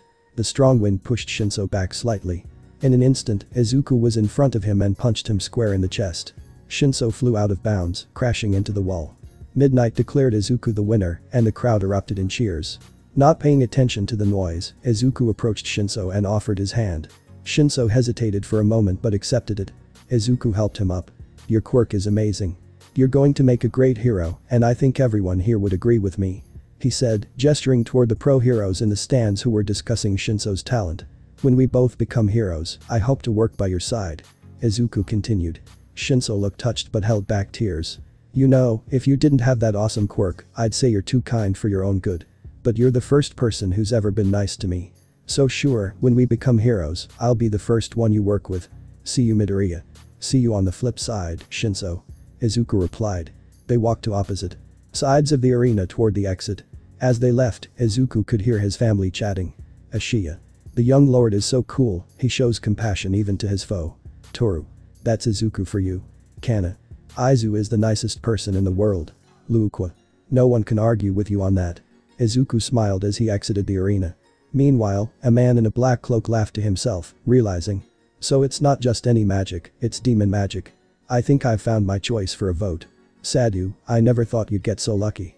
Finally, Izuku found his opponent. He was set to face Shoto Todoroki. They both locked eyes, ready for the next challenge. Remember, Midoriya, I warned you that I'd show no mercy if we ever fought. Todoroki says. I don't want mercy, I just want a fair fight between us. I reply to the boy who possesses both fire and ice. So you better give it your all. Todoroki stays quiet and then Present Mick's voice booms over the loudspeaker. The next match is Izuku Midoriya vs Shoto Todoroki. This battle is going to be epic, so don't blink. You won't want to miss a single moment. Present Mick shouts.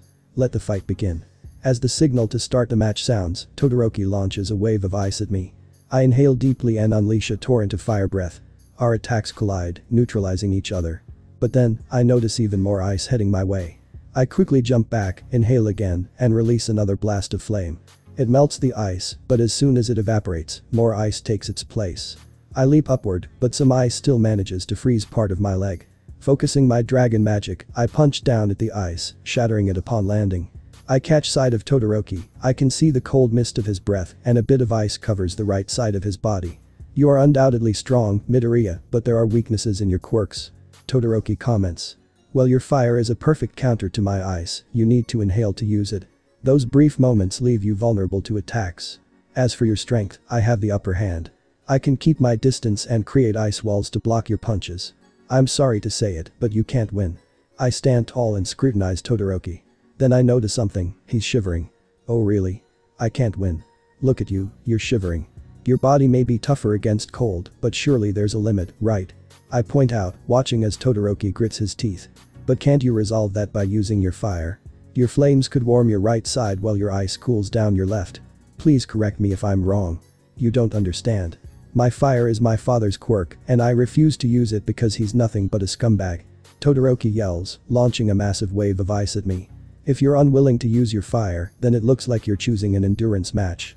I shout back, channeling my dragon magic into my arm and punching forward to shatter the ice wave. Let's see what happens. First. Will you freeze me with your ice, or will you pass out from hypothermia? We continue exchanging attack after attack. Todoroki fires ice, and I either break or melted. After 6 rounds, I find myself getting bored. As I shatter yet another ice wave, I gather more dragon magic into my legs. When Todoroki sends yet another wave of ice my way, I leap forward and burst through it. Todoroki, you can't become a hero if you only use half of your quirk's power. Plus, your reasoning for not using your whole potential is foolish. So what if your dad has a fire quirk? It's not his, it's yours. Your quirk, not his. I yell as I deliver a punch to Todoroki's chest. Todoroki takes to the air, narrowly avoiding being knocked out of bounds. I charge toward him, but I'm halted when flames burst forth from his position. As the fire begins to subside, I see Todoroki, his left side completely engulfed in flames. It might seem foolish for you to assist your opponent, but that was your goal all along, wasn't it? Todoroki questions. Exactly. You figured me out, Todoroki. It's time for you to accept your quirk as part of who you are. I reply. Todoroki offers a small smile. Thank you, Midoriya. To repay you, I'll make your elimination quick. With that, he unleashes a powerful blast of fire at me. I dodge to the left but crash into an ice wall. He follows up with another fire blast aimed at me. You put up a good fight, Midoriya, but it's over now. Todoroki declares. As Todoroki's fire and ice close in on Izuku, he shouts 2 words. Dragon Force. An explosion occurs, shattering Todoroki's ice and dispersing the flames. As the smoke clears, Izuku is revealed, crouched down with his fist on the ground, resembling a stance familiar to fans of a certain pirate. The audience gasps as they take in Izuku's new transformation. His right side is now covered in red dragon scales, complete with a dragon horn on the right side of his head and a single wing on his right back. His right hand is replaced with a dragon's claw, and his foot is transformed into that of a dragon. Breathing heavily, Izuku stands, a little fire escaping his mouth. He locks eyes with Todoroki, one green and one yellow, and smirks. Now that we're both at our full power, the real battle can finally begin. Both fighters stare each other down, each aware that this is it, they've revealed their full strength and have no more surprises left. Todoroki encases his right leg in ice, while fire continues to blaze from his left side. In response, Izuku flaps his wing, allowing a bit of flame to flicker from his dragon side. In the stands, spectators are in awe. What happened to the young lord? Ashiya asks. Izuku has really tapped into his dragon magic. Toru explains. Izuku looks incredible. Kana adds, her eyes sparkling. I expected his dragon scales to be green. Luukwa comments. Could you explain, Mrs. Toru? Ashiya requests. While training for the sports festival, Izuku focused more on harnessing his dragon magic than his demon magic. He has now achieved the peak potential of his dragon abilities. Toru elaborates. That's impressive, but why only half his body transformed into that of a dragon? Ashiya inquires. I'm not sure why it's only half, but Izuku has embraced the dragon's power within him, allowing him to adopt dragon traits. Toru explains, blushing at how attractive she finds him in this form. It's the final phase, both fighters are prepared to unleash their ultimate attacks. Say Urashihara and Fafnir without taking their eyes off their games. Very impressive. However, for the son of the Demon King, he isn't relying heavily on demon magic, remarks a man in a black cloak. We'll have to address that. Back on stage, Todoroki sends a wave of ice across the stadium floor. Izuku jumps over it, shattering the surface behind him. As he soars above the ice, he flaps his wing to gain speed. Todoroki counters by launching the most massive fire blast yet. Izuku swiftly forms an orb of fire in his hand and inhales, readying for a powerful fire breath. He confronts Todoroki's fire blast head-on, resulting in a massive explosion. Almost immediately, another explosion follows. Smoke fills the arena, obscuring everything for a full minute. When it finally clears, Todoroki is seen embedded in a wall, while Izuku has returned to his normal form, with a burned hand and most of his PE uniform charred away. By default, Todoroki is out of bounds. Therefore, Izuku Midoriya is the winner. Midnight announces, and the crowd erupts in cheers. Izuku smiles, but then collapses from exhaustion. Midnight carries him to Recovery Girl for a checkup. Cementus has already taken Todoroki to Recovery Girl. Meanwhile, Bakugo watches with irritation. That nerd keeps making huge leaps. He snarls. But no matter how many transformations he goes through, I'll always outshine him. Izuku opens his eyes to find an unconscious Todoroki nearby. Picking himself up, he is greeted by a Recovery Girl. Looks like you're awake, young man. How do you feel? She asks. A bit sore, but otherwise great. Izuku replies. If you don't mind me asking, who won the match? You did, and you were very impressive. Recovery Girl informs him. Izuku beams at this and glances over at Todoroki. I hope our fight helps you accept your other half. He thinks. Getting out of bed, Izuku notices Recovery Girl holding a new PE uniform. You're going to need this, hon.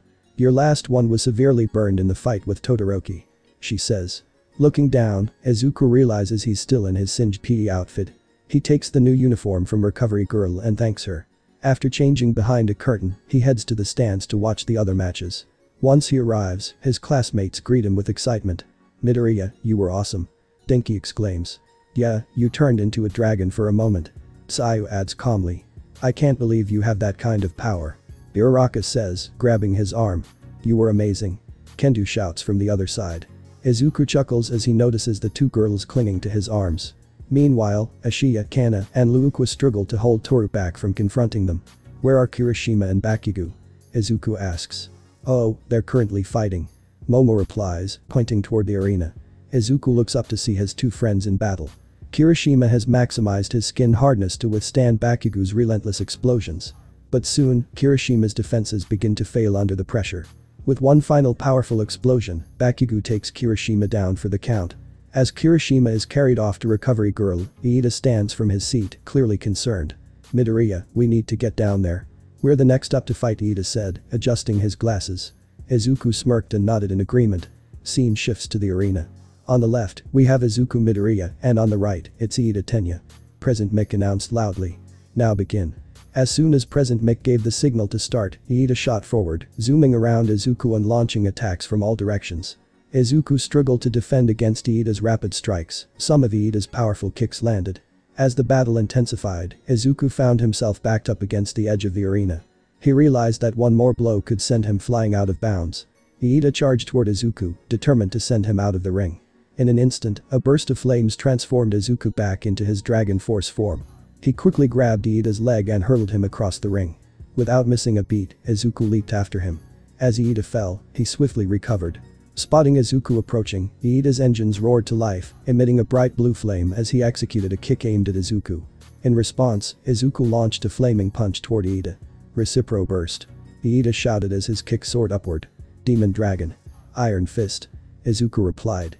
The two attacks collided, Iida's kick connected with Izuku's chin, while Izuku's punch struck Iida's gut. The force of Iida's kick sent Izuku flying into the air, while Izuku's punch sent Iida out of bounds. Iida crashed into the wall, and Izuku landed hard in the fighting arena. As he got up, he returned to his normal form. Iida Tenya is out of bounds. The winner is Izuku Midoriya. Midnight announced. The crowd erupted in cheers as Izuku approached Iida, extending his hand. Good fight, Iida. Your speed really kept me on my toes. Izuku said with a smile.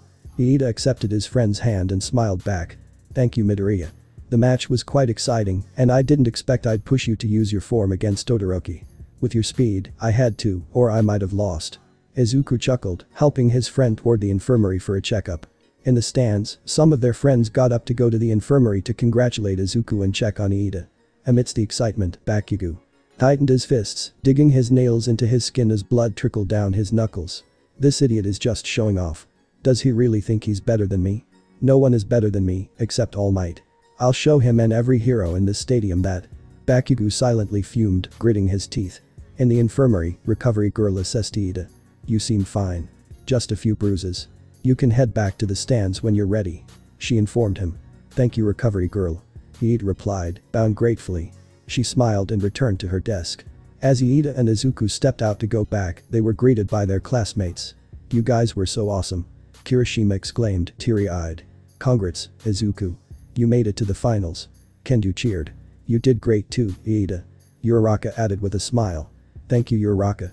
Iida said. Suddenly, the loudspeaker crackled to life. Will Izuku Midoriya please report to the arena? That must mean I'm up. Who's the other finalist with me? Izuku asked. That would be Bakugo, Ribbit. Sai replied. Thanks, Sai.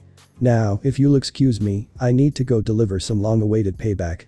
As Izuku walked away, his friends were left wondering what he meant. As Izuku headed toward the arena, a mischievous grin spread across his face. After years of taunting from Bakugo, he felt stronger now and ready for sweet revenge. Instead of simply beating him, he aimed to shatter Bakugo's belief that he was unbeatable. The thought of watching Bakugo's world crumble was thrilling. Meanwhile, the announcer's voice filled the arena. On the right, we have Class 1A's hot-headed dynamo, Katsuki Bakugo. President Mick called out as Bakugo stepped into the ring. And on the left, Class 1A's very own Dragon Boy, Izuku Midoriya. He shouted as Izuku entered, cracking his knuckles and neck. In the stands, a familiar voice rang out. Kick that blondie's butt, Izuku. Toru cheered, waving her arms enthusiastically. Bring home the win, young lord. Ashiya shouted. You can do it, Izuku. Kana encouraged. Go, Aizu. Luke were called. Fafnir and Urashihara remained in their seats, absorbed in their game. Izuku smiled and gave them a thumbs up, feeling the support from his friends. Izuku gives a thumbs up to his family as he hears Bakugo's voice. I hope you know how this is going to go. In the end, it'll be just like all those times we fought as kids. You'll be on the ground and I'll be standing over you. Bakugo smirks. And why do you think that? Izuku asks. Because I'm better than you, Dumbus.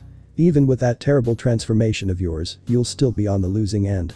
Bakugo replies, igniting mini explosions in his hands. Unfazed, Izuku retorts. Oh, you're talking about Dragon Force. It's a powerful form, and I'm grateful I got to test it against Todoroki and Iida. They were truly worthy opponents. Too bad that trend didn't continue. He finishes with a loud sigh. What do you mean by that? Bakugo asks, teeth clenched with anger. It means using my Dragon Force against you would be a waste of my power. Izuku states, watching as Bakugo's anger boils. Begin. President Mick commands. Barely a second after the command, Bakugo creates a massive explosion aimed at Izuku. He stands still as the explosion rushes toward him. As he walks through the explosion unscathed, his skin rapidly transforms into dragon scales, making it seem to everyone, except for his family, that he's unaffected.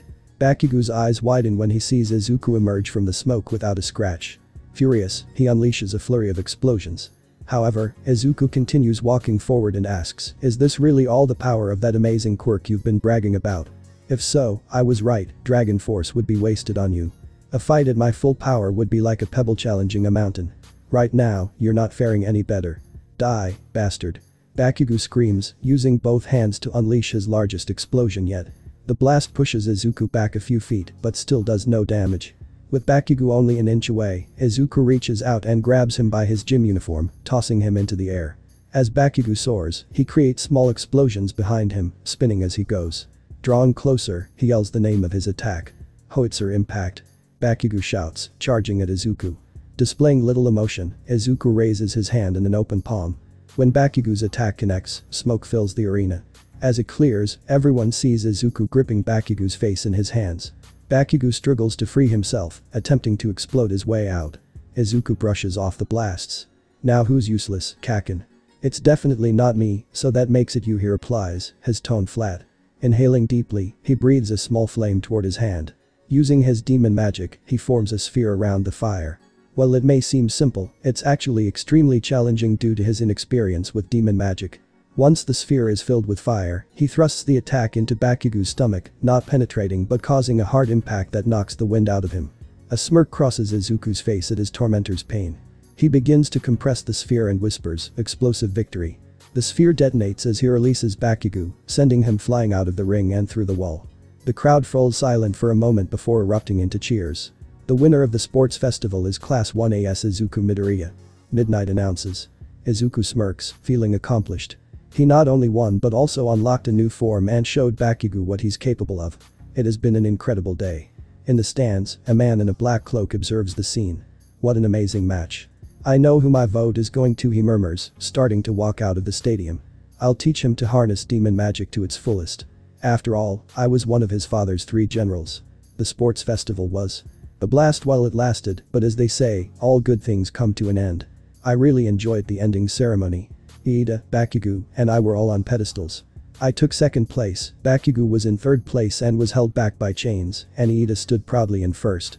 Bakugo was struggling, unable to move much because of the chains, and his shouts were muffled by a gag. I'd be lying if I said it didn't make me want to laugh, but I held it in so I wouldn't look bad.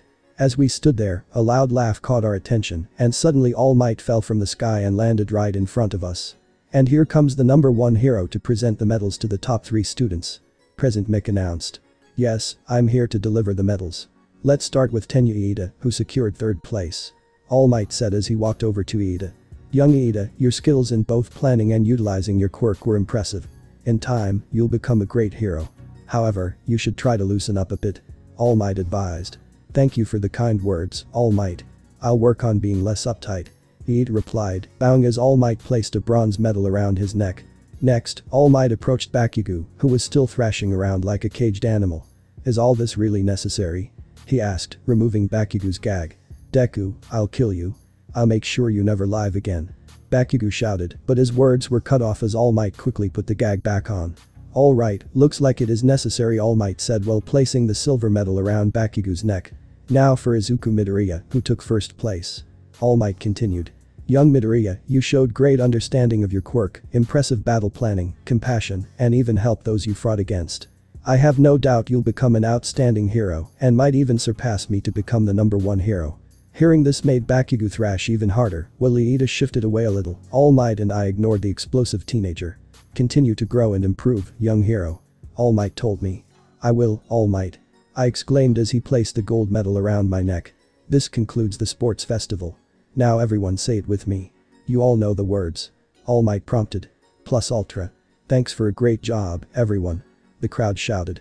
But everyone did such a great job. All Might replied, sounding a bit embarrassed. Scene change. Common area. As I walked, I looked down at my medal. I think this is real gold. I said to myself. Young Lord Izuku. Ashiya and Toru shouted, tackling me to the ground. Congratulations, you won. Thank you. I managed to say, struggling for breath. Come on, you two. Izuku shouldn't be on the ground right now, he just won the sports festival. Luukwa admonished them. Ah, you're right, Madam Luukwa. Izuku should be honored, he is a champion and a prince. Ashiya declared as he and Toru finally got off me. As I sat up, a cute little dragon came over and hugged my arm.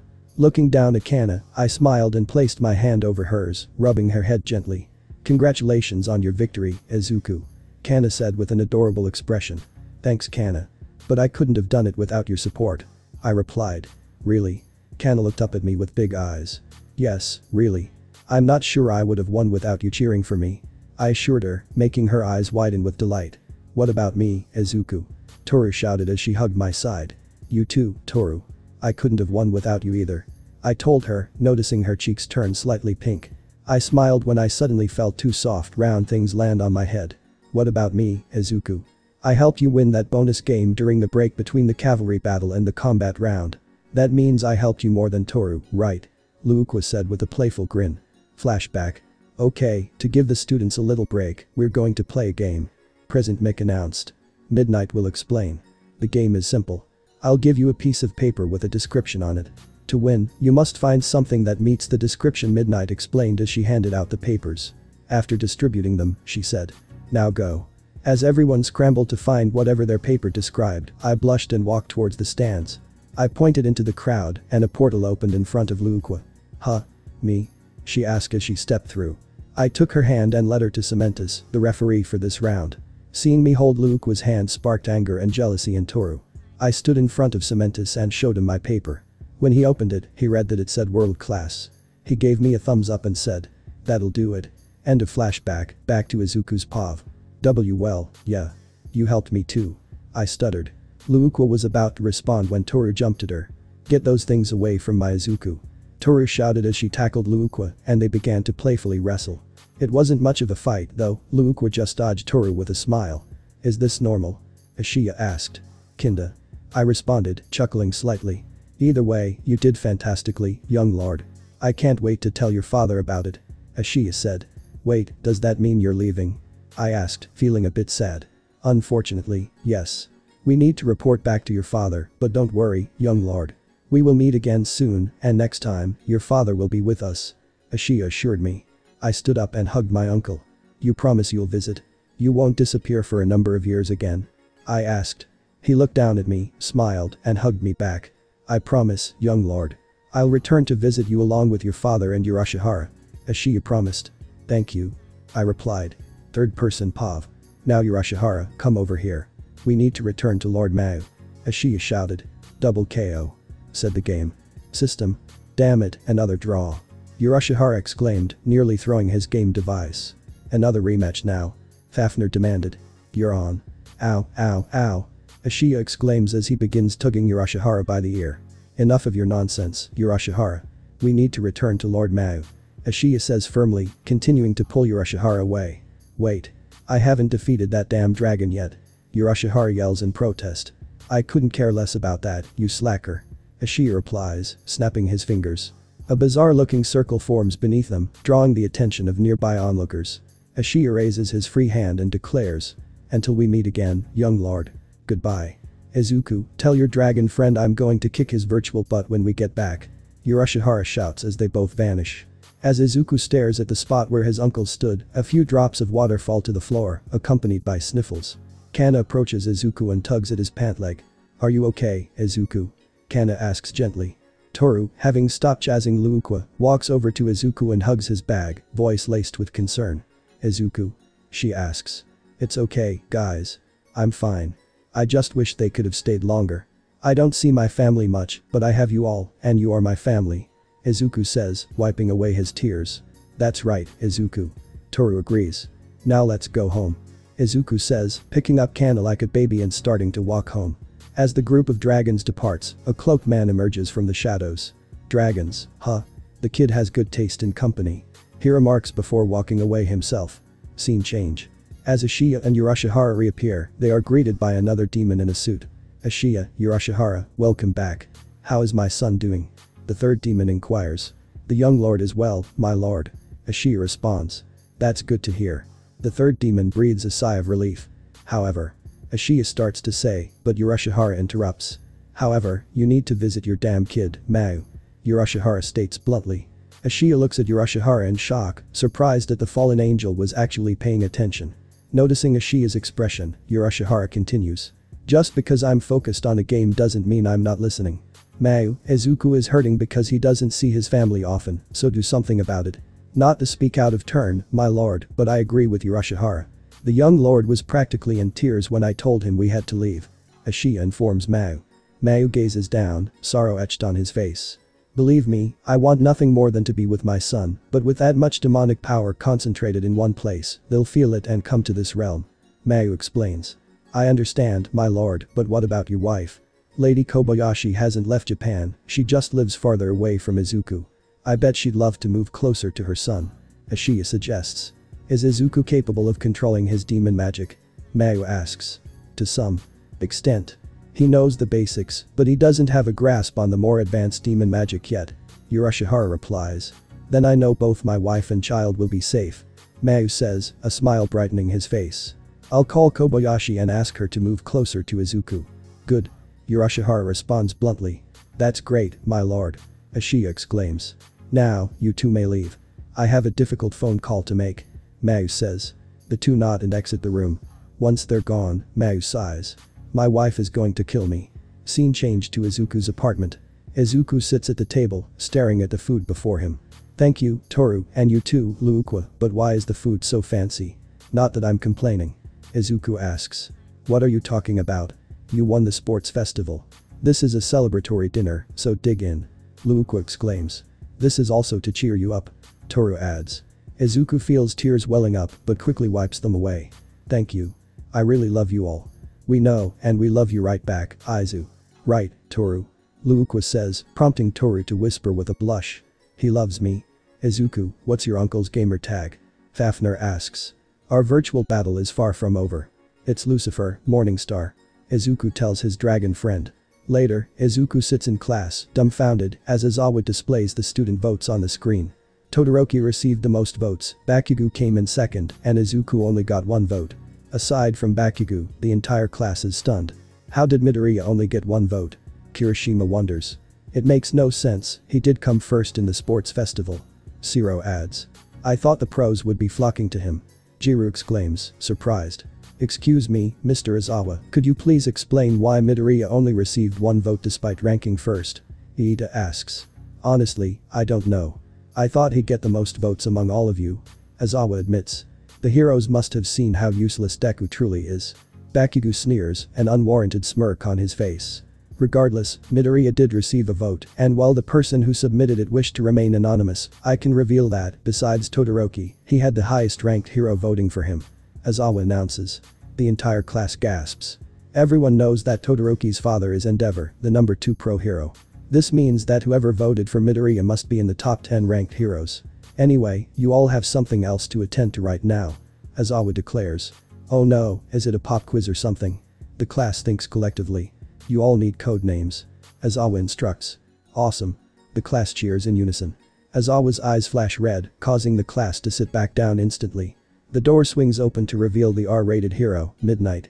I hope everyone is ready to choose their code names. Midnight exclaims.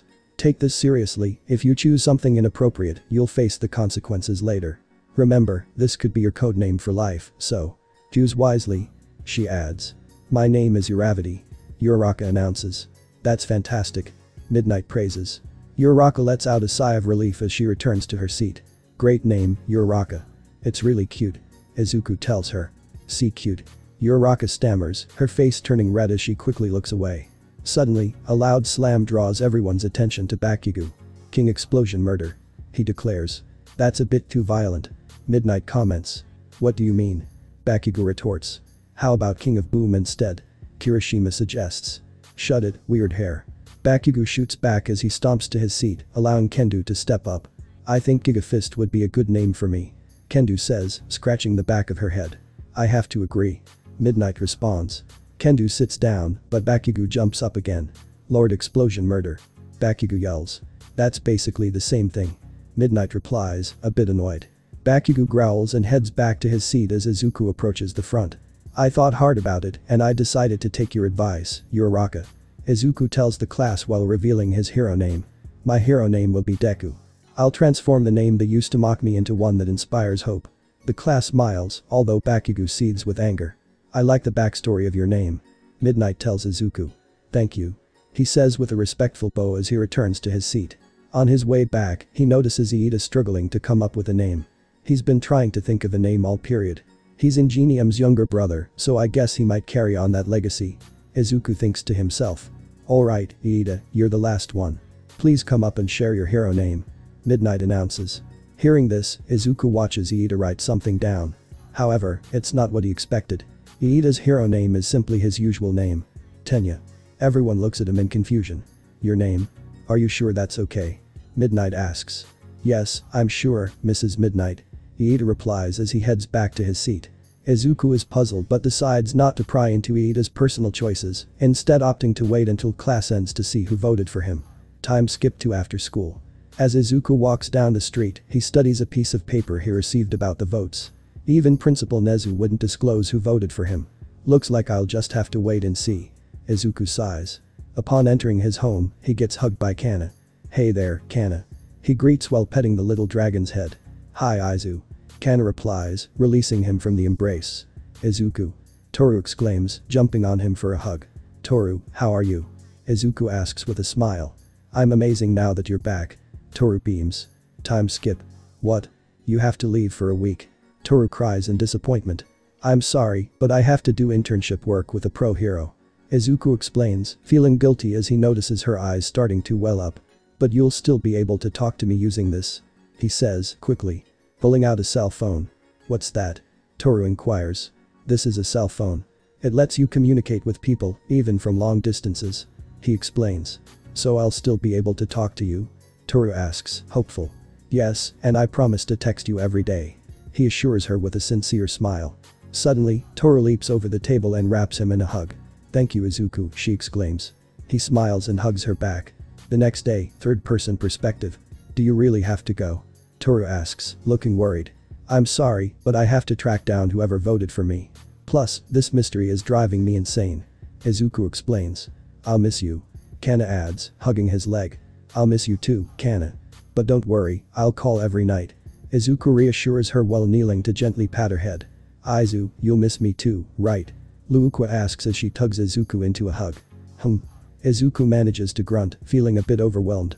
Toru quickly intervenes, pulling Izuku out of Luukwa's embrace. Thank you, Toru. Izuku gasps, but he's cut off as Toru plunges him back into her own hug. He'll miss you, but of course, he'll miss me the most. She exclaims. After a moment of struggling, Izuku finally breaks free from Toru's tight grip. I'm going to head out before I'm late. Izuku tells the dragons. And before I end up suffocating. He whispers the last part as he starts to walk away. See ya, Izuku, Izuku, Aizu. Kana, Toru, and Luukwa shout at the bush-haired demon dragon. With a smile, Izuku waves to them as he walks off. The scene shifts to an old-fashioned movie theater.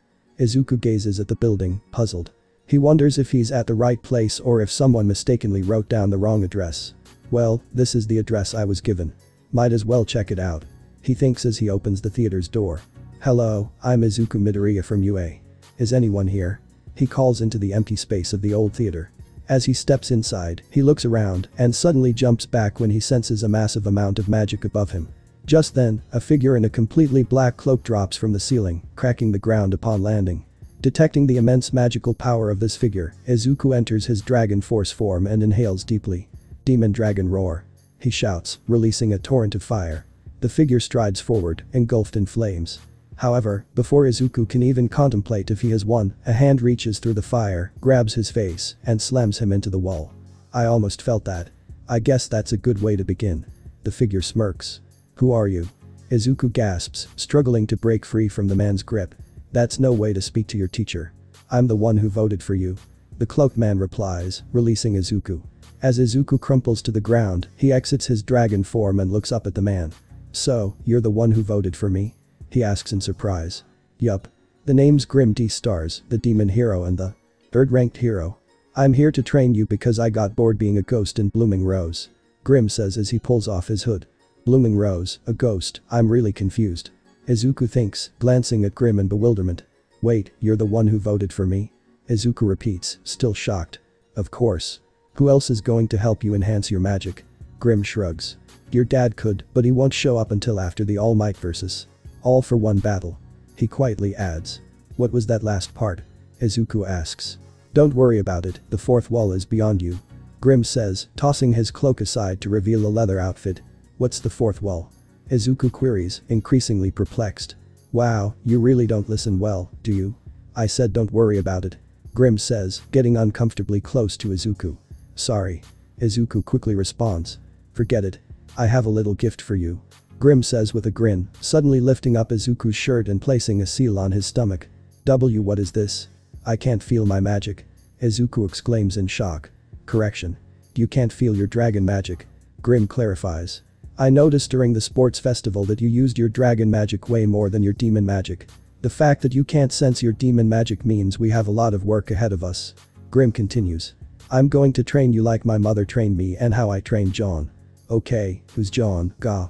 Izuku doesn't get to finish because Grim punches him in the gut. You'll improve by fighting someone much stronger than you. This will force you to use your demon magic, so try to survive, Izuku. Grim says as he charges at him. Stepping back, Izuku inhales, remembering he can't use his dragon magic and therefore, no fire breath. Shoot. He exclaims before Grim knees him in the stomach, sending him crashing through the concession booth. Come on, boy. I expected more from the son of Satan. Grim states as he slowly approaches Izuku. You know my dad? Izuku asks. Yep, I was one of his 3 generals back in Entisla. Grim replies with a shrug. But now isn't the time for backstory, it's time for you to get stronger. Izuku leaps toward Grim to kick him, but the demon sidesteps and punches Izuku in the gut again, before delivering a chop to the back of his neck. As Izuku crashes to the ground, he struggles to rise. Damn. He hits like a truck. Being hit by a truck would actually hurt less than this. He thinks. As Izuku struggles back to his feet, he sees Grim sitting at a table, wearing glasses with several papers spread out in front of him. "What are you doing?" Izuku asks. "Well, since it was taking you so long to get up, I figured I'd take care of my taxes." Grim replies while removing his glasses. "That's right, readers, I'm one of those characters. Who are you even talking to?" Izuku asks, before Grim suddenly appears in front of him and flips him over his shoulder, crashing him through a wall. As Izuku lies there, Grim looks down at him. "Come on, even John did better than you, and you're supposed to be the main character of this fanfic." Grim sighs. "Everything hurts." Izuku groans. "Good. Use that pain. You don't want to feel that much pain again, do you? Unless you're darkness, but that's odd, this is my hero X-Dragon Maid, not Konosuba." Grim states. "No." Izuku murmurs through his pain, ignoring Grim's comment. "Good. Then get stronger so when I punch you, it hurts less." Grim adds, flicking Izuku's forehead. Later that night, Grim sets a plate of food in front of Izuku. "Here's your meal," he says as the plate lands. Izuku takes a bite and is pleasantly surprised. It's good, perhaps not as good as Toru's cooking, but still tasty. "Wow, this is really good," he tells Grim. "Thanks. It's not Sanji's or Soma's level, but if it fills your stomach, it's good enough." Grim replies. Later that night, Grim leads Izuku to a well-kept bedroom. "This is your room. Mine is further down the hall." Grim explains. "This is surprisingly tidy, considering it's in an abandoned movie theater." Izuku remarks. "The entrance is the only part that's abandoned, everything else is practically brand new," Grim explains. "Why is that?" Izuku asks, looking confused. "To keep those darn Jehovah's Witnesses away." Grim replies angrily. "I've told them multiple times that I'm not interested, but they keep showing up," he shouts. "And I promise, this isn't Loki trying to trash religion. Anyway, good night Izuku," Grim says, walking away. What was that voice? Izuku wonders, shocked. Suddenly, the author snaps his fingers, erasing the last 10 seconds from Izuku's memory. Scene changes to Izuku's room. Izuku pulls out his phone, opens his contact list, and FaceTimes his dragon maid. Scene change. The phone rings. Izuku reaches for it, but Toru suddenly appears and dives for the phone, managing to grab it before the larger dragon can. Toru answers, yelling. "Izuku." Back to Izuku. "Hey, Toru, how are you?" Izuku asks with a smile. "I miss you." Toru complains. "I miss you too." Izuku responds, noticing her blush. "Is that Izuku?" A cute voice chimes in as Kana's head pops onto the screen. "Hey, Kana, how are you?" Izuku asks the small dragon. "I'm good, but guess what?" Kana says excitedly. "What?" Izuku replies. "I made a friend today. Her name is Sakawa, and she's really nice, but sometimes acts kind of weird." Kana shares. "That's great, Kana. I can't wait to meet her." "I'm really proud of you," Izuku tells her. Kana feels a wave of satisfaction at Izuku's praise. "Izu, I'm here too," Izuku says, grabbing the phone. "Hey, Izuku, how are you doing?" Izuku asks. "A bit sad I can't hug you and make you blush, but I'm surviving," Izuku says, puffing out her cheeks. "Give me back the phone, I want to say goodnight to Izuku." Toru insists, leaping toward Izuku. As they tussle over the phone, it falls to the ground and Kana picks it up. "Good night Izuku," she tells him. "Good night." Izuku replies, still smiling. "Good night Izu," Izuku shouts from off-screen. Toru eventually takes the phone from Kana and looks Izuku in the eyes. "Good night Izuku," she says, kissing the screen of the phone. Izuku blushes deeply as Toru quickly hangs up. He feels flustered but manages to regain his composure before changing clothes and heading to bed. Meanwhile, Grim sits in his room on his computer, browsing a fanfiction about Deku's dragon maid. Izuku sleeps soundly until something jolts him awake. "Wake up, kid," Grim shouts, banging two pans together. Panicked, Izuku tumbles out of bed onto the floor. What's happening?" he stammers. "Bitch, it's time to train. Get your broccoli-looking ass ready." Grim smirks. "But it's 4 in the morning." Izuku protests, rubbing his sleepy eyes. "Don't care. You've got 5 minutes to get dressed and eat, or else you're doing 5 million one-finger push-ups. By the way, the clock started a minute ago, so you'd better hurry," Grim says, walking away as Izuku rushes to get ready. Time skips ahead. 3.5 minutes later. Izuku bursts into the main room, out of breath, to find Grim sitting on the couch talking on the phone. "Yeah, your sequel was amazing. Loved the end credit scene, it made me laugh my ass off," Grim says, noticing Izuku. "I gotta go, the MC just showed up. Of course we're still doing poker next week. See ya." Grim hangs up the phone. "Well, looks like you made it. Now let's get to training," Grim says, standing up. "You get the first attack." And if you don't start using your demon magic, I'm going to hit you twice as hard. He adopts a relaxed pose, hands in his pockets, waiting for Izuku to make his move. Izuku's perspective. Grim just stands there, casually expecting me to attack. I take a deep breath and focus on the magic I can feel. Because of the seal Grim placed on me, I can't access my dragon magic, so the magic I'm sensing must be demon magic. I concentrate on drawing it out, just like I would my dragon magic. I try, but nothing happens. Nice try, but that's not how it works, kid. Grim says unexpectedly. What do you mean? This is how I used my dragon magic. I respond, confused. Comparing demon magic to dragon magic is like comparing the Justice League movie to Infinity War. There's a huge difference. Grim smirks. How do I use it, then? I ask.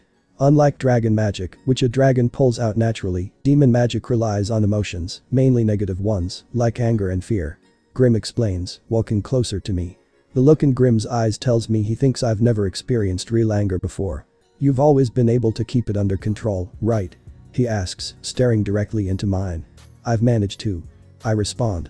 That's not enough. Grim says with a sigh. Why not? When my uncle taught me about demon magic, he was completely calm. I explain. Demons are different. They embrace their anger, making it part of who they are. This fusion allows us to wield magic at its fullest without being angry all the time. Grim clarifies. So, I need to get angry? I ask. Not just angry. You must embrace it, let it be part of you. Only when you do that can you fully unlock your demon magic. Well, that is, unless the plot decides it's time. Grim shrugs. I've given up on trying to understand you. I tell him with a sigh. Probably a wise choice. Now, let's get you angry. He smirks, adding. I want you to imagine Toru getting seriously hurt. Better yet, let me show you. Grim places his hand on my forehead. What? Wait. I protest, but there's no answer as I suddenly find myself in what resembles a desolate wasteland, confronted by a swirling cloud of dust. I try to move but find myself immobilized as the dust cloud shifts. My eyes widen as I see Toru lying on the ground, her outfit torn and her body marked with cuts and bruises. A dark figure looms over her, kicking her mercilessly. I want to rush forward to help, but my legs won't respond. With each brutal kick, I clench my fist so tightly that I break the skin, feeling warm blood trickle down. Suddenly, a hand grips my shoulder. Feel that anger, Izuku. You want to save her, right? You want to stop that thing from hurting her? Grim's voice taunts me. My judgment clouds over, my vision tinged red as a black aura envelops my arms. Come on, Izuku, if you don't stop it, it will just move on to the other dragons you care about, and then your family. Grim continues. If you don't hurry, she will die. All at once, I snap. My rage surges, and the black aura bursts from my back like a blazing fire, empowering my legs to move as I charge at the figure at breakneck speed. I'll kill you. I roar, the only thing fueling my voice is pure rage.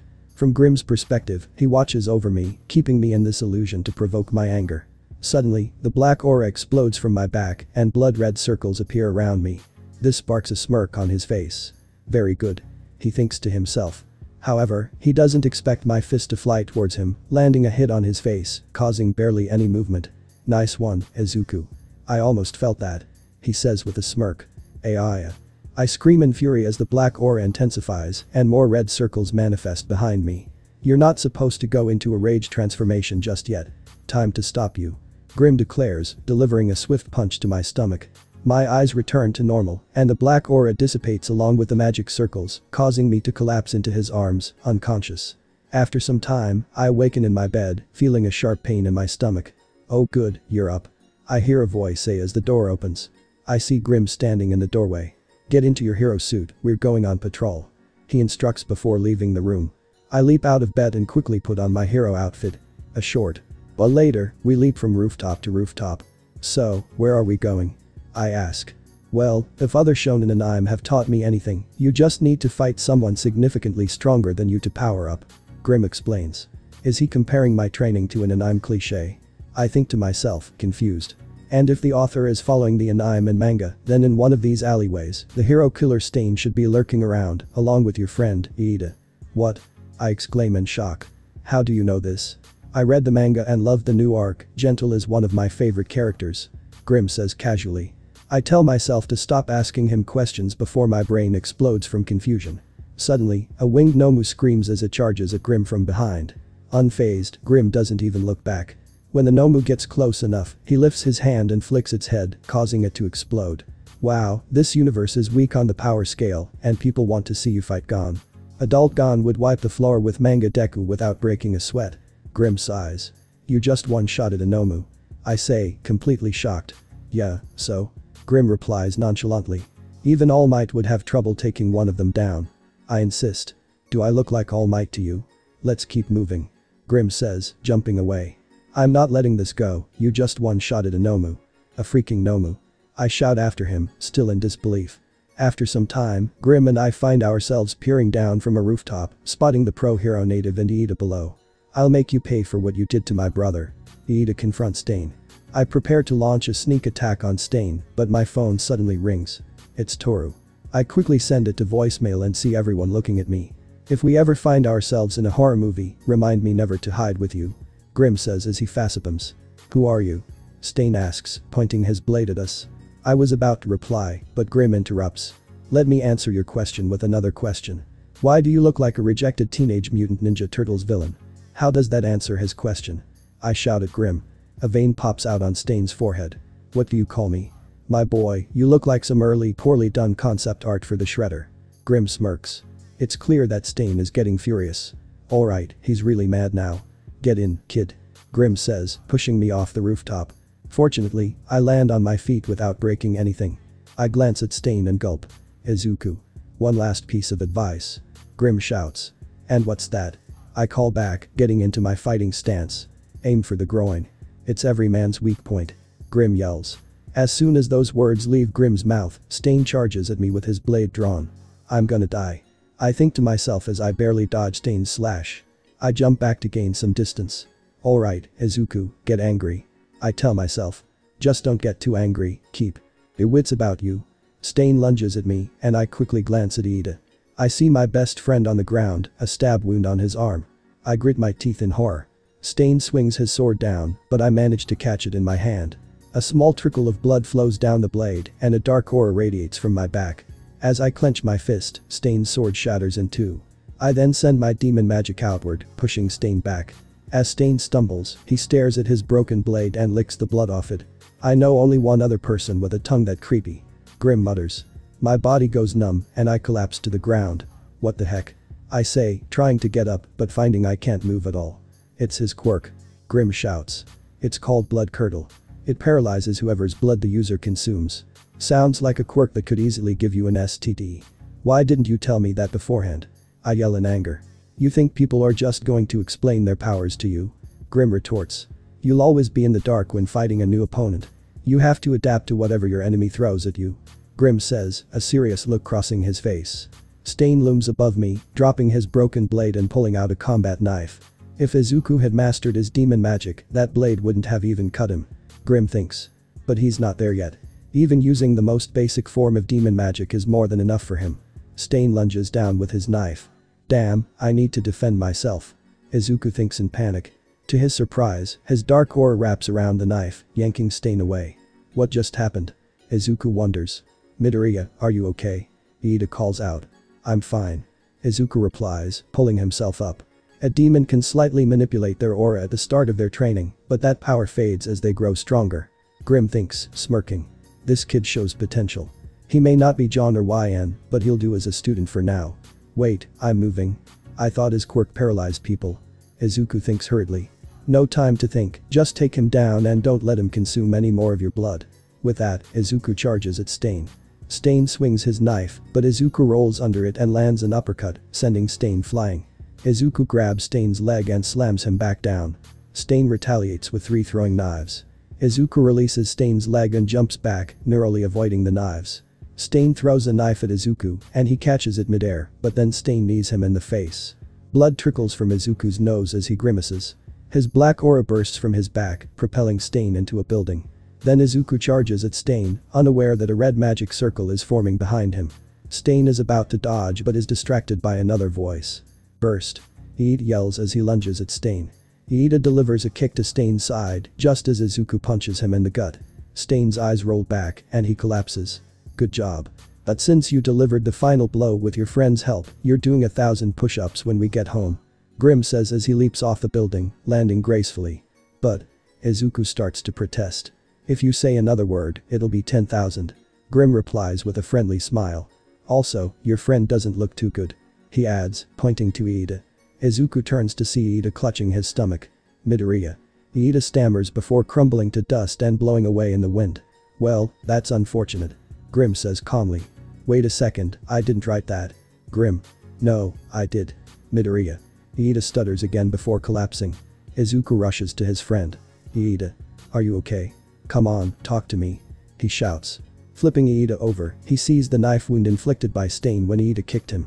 At this rate, he'll bleed out. Izuku panics. Get back. Grim commands as he pushes Izuku aside. Grim then cradles Iida in his lap, engulfing one of his fingers in black fire. Sorry, kid, this won't kill you, but it won't be pleasant either. Grim says as he begins to cauterize Iida's wound with his dark fire. Once the wound is sealed, Grim tosses Iida back to Izuku. Get your friend and native to a hospital now. Grim orders. Izuku nods and runs toward the hospital. Grim then turns his attention to the unconscious Stain and kneels beside him. I understand your motives, you want the right people to be heroes. I really get it. Out of everyone, I don't deserve to be called a hero after all the terrible things I did back in my homeland.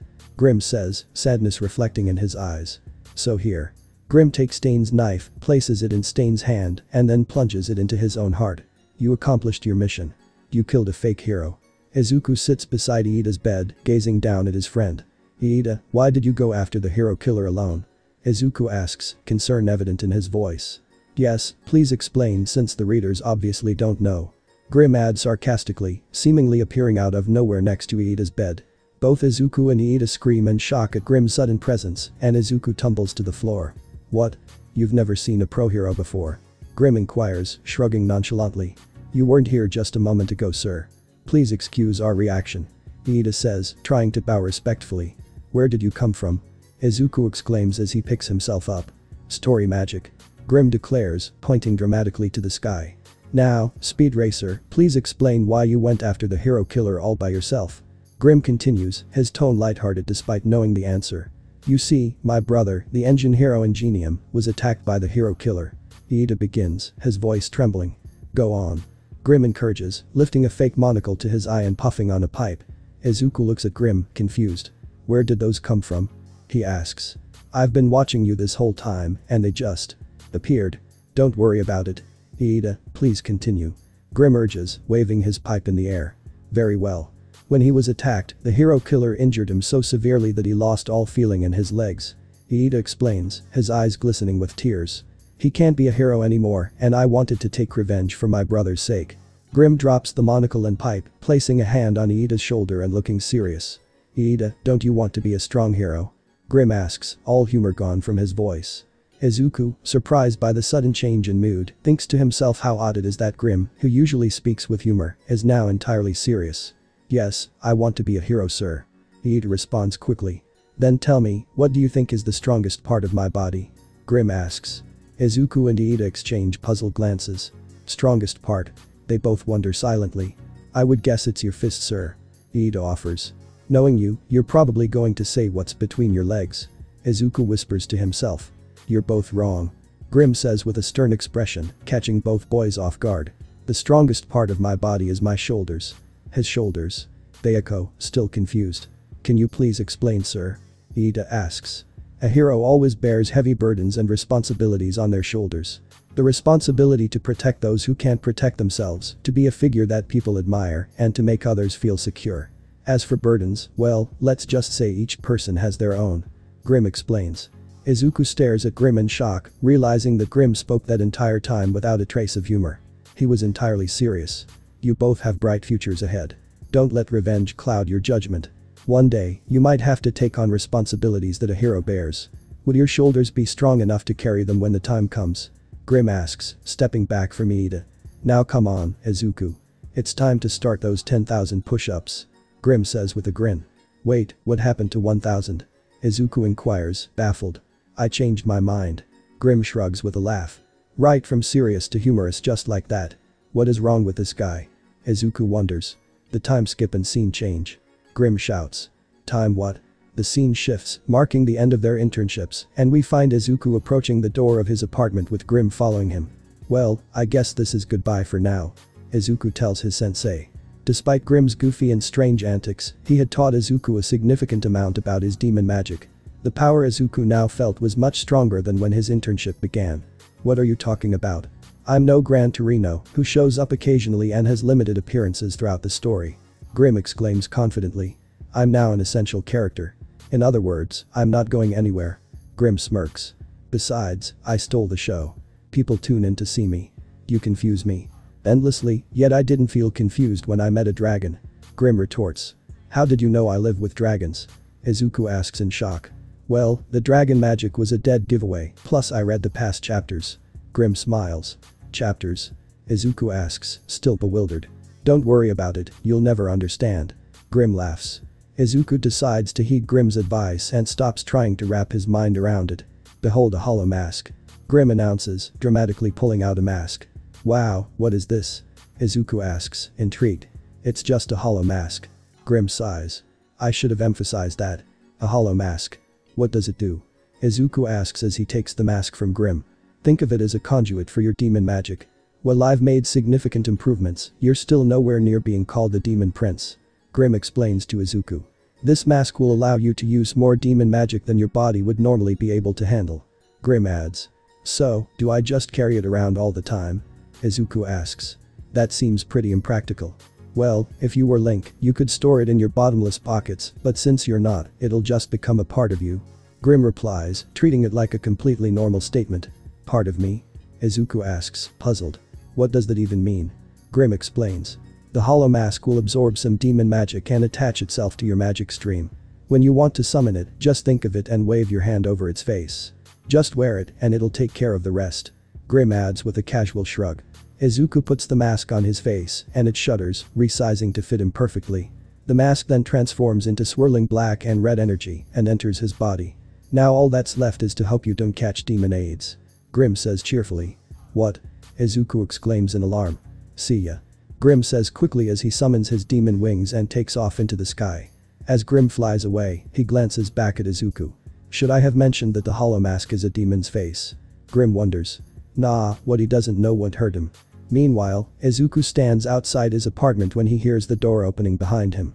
Welcome home, sweetie. It's so good to see you again. A familiar woman's voice calls. He turns to find his mother standing there. Mom? Izuku stutters in shock. Izuku? Kana asks, poking her head out from Kobayashi's arms. Izuku steps forward and wraps his arms around his mother, tears streaming from his eyes. I've missed you so much. He cries, and his mother hugs him tightly. Let it all out, son. I'm sorry for not being a better mother. I should have visited more often. Kobayashi says softly. Don't say that. You're the best mom in the world. Izuku replies, trying to regain his composure. They sit at a table together, with Kana perched on Izuku's lap, who gently pets her head. Izuku looks up at his mother and asks. So when did you arrive?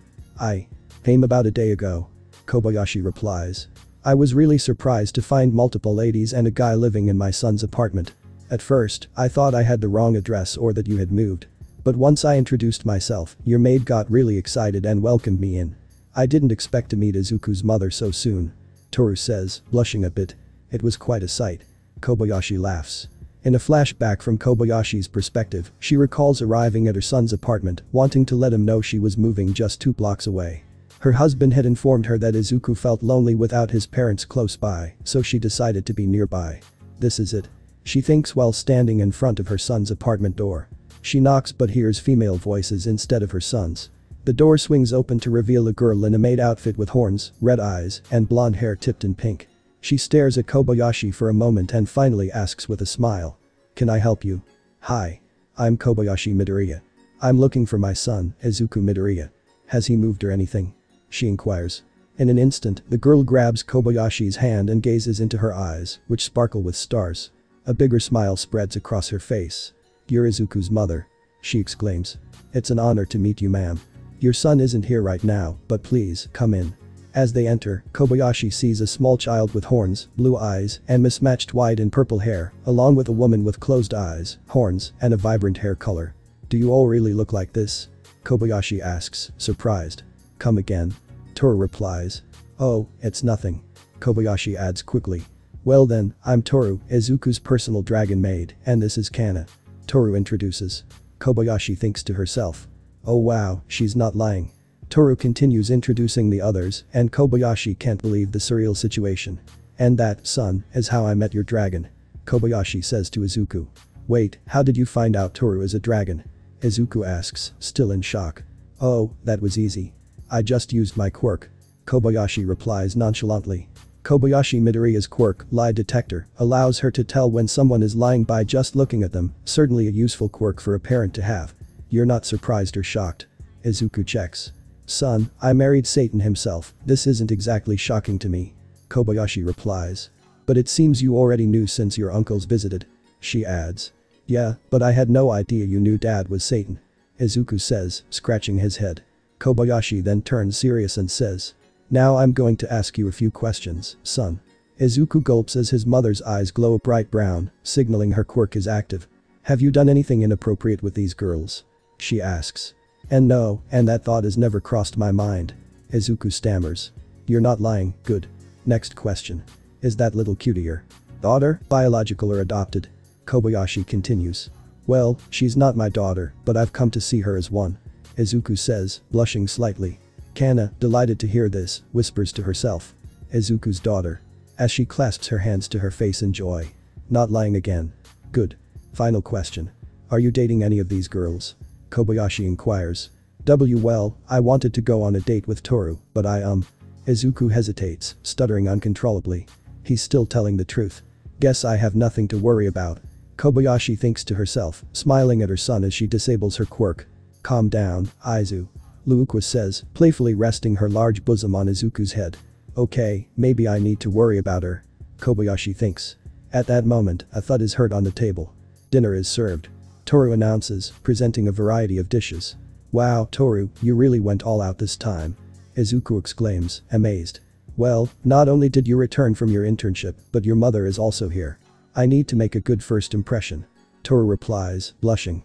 So, tell me about your internship. Kobayashi asks her son. Me too. Kana cheers. Me 3. Toru chimes in. You're not going to forget about me, are you? Luukwa adds. Izuku blushes even more but manages to respond.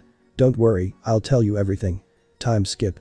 I don't approve of Grimm's training methods, but if they're making you happy and stronger, I guess I'll accept it. Toru exclaims, cheeks puffed up. But Grimm does sound like quite the looker. Lucia chuckles. Grimm?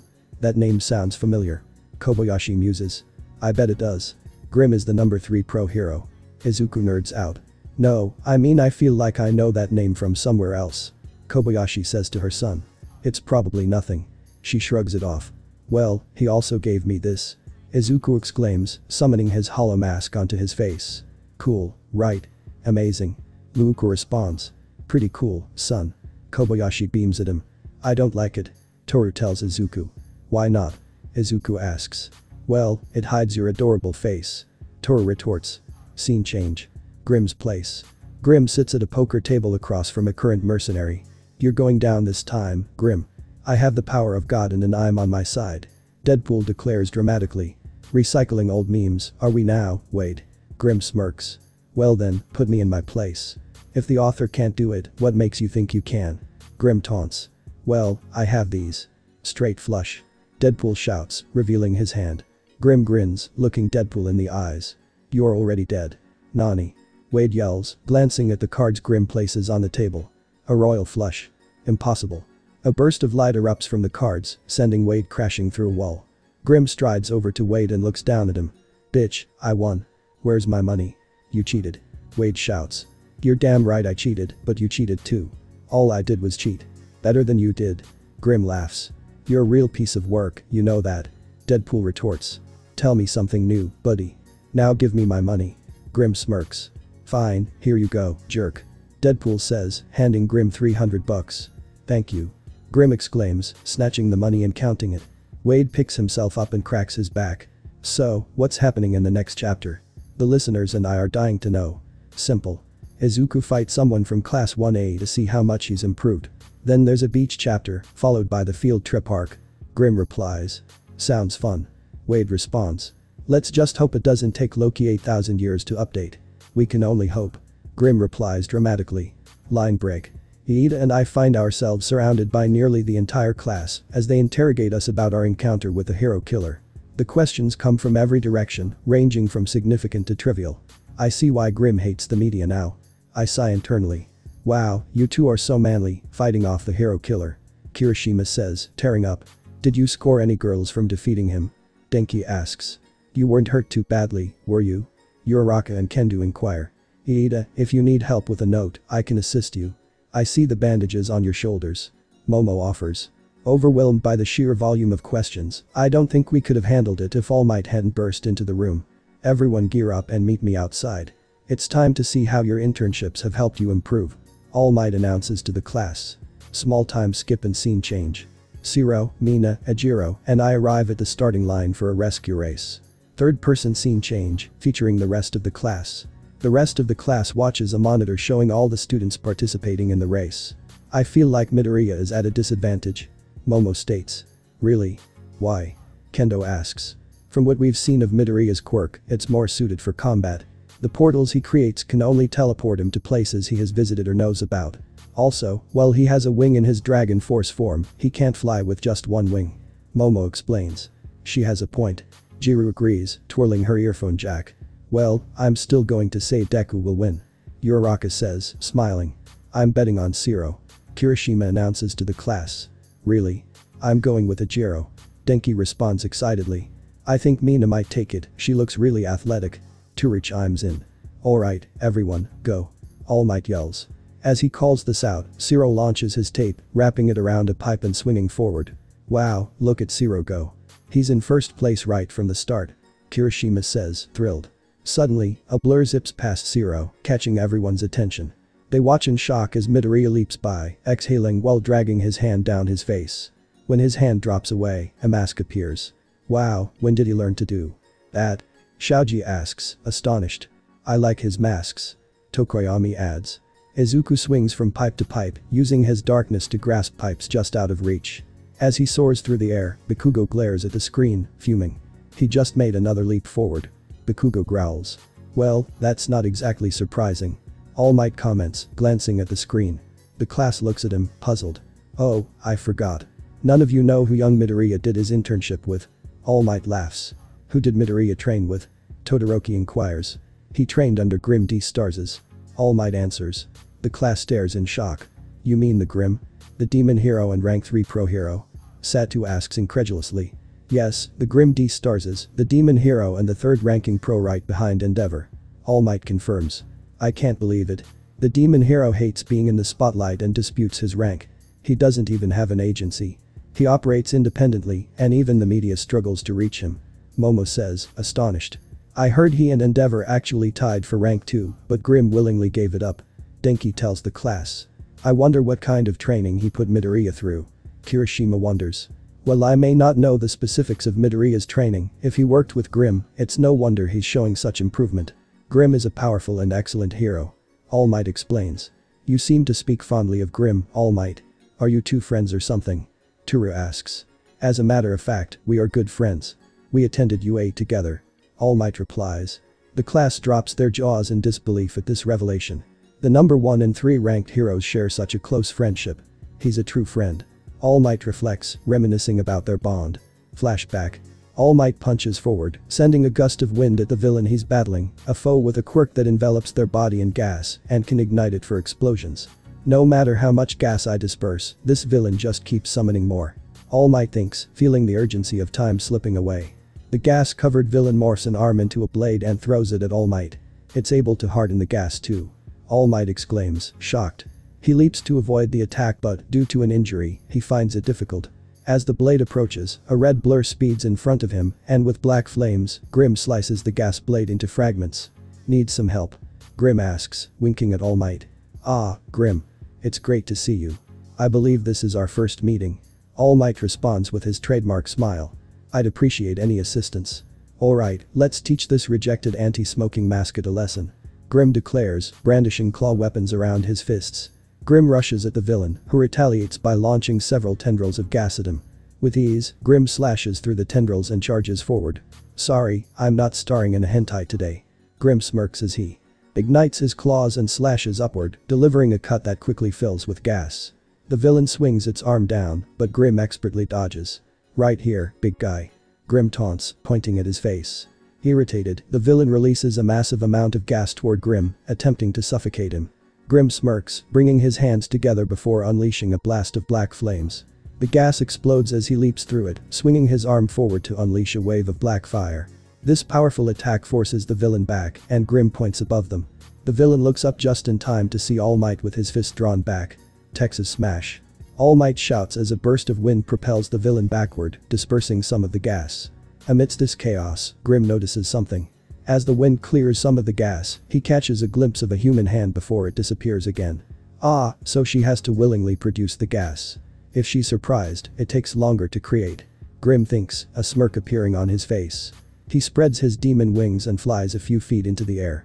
All Might, keep the villain in one spot. I have a plan. Grim instructs as he takes off.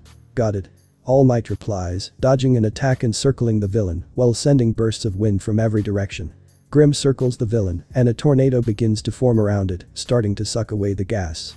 All Might observes and grasps Grim's strategy.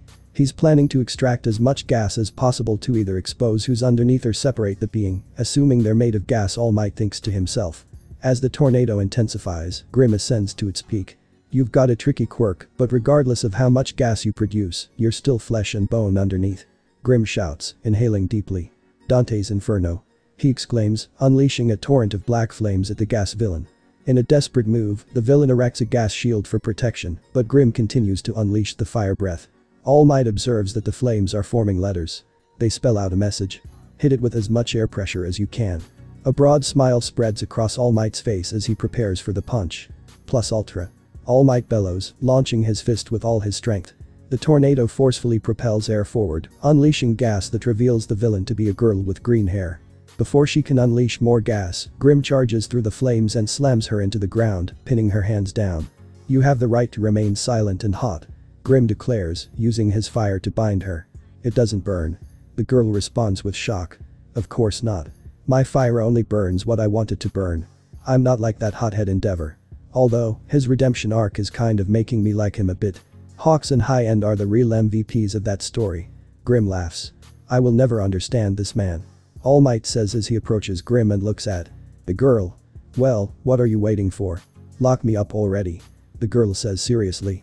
Society doesn't want me because of my quirk, but maybe prison will suit me better. Grim gazes at her, then snaps his fingers, causing the flames to vanish. The girl looks stunned and turns to Grim for clarification. Grim, what are you doing? All Might asks. Shut it, beefcakes. Grim replies sternly. Take this and give me a call. I'll set you up with some work, and I'll say you were a gas villain who got away. Now leave before the press arrives. He hands her a business card with a phone number. Why are you doing this for me? I'm nobody, and you're a hero.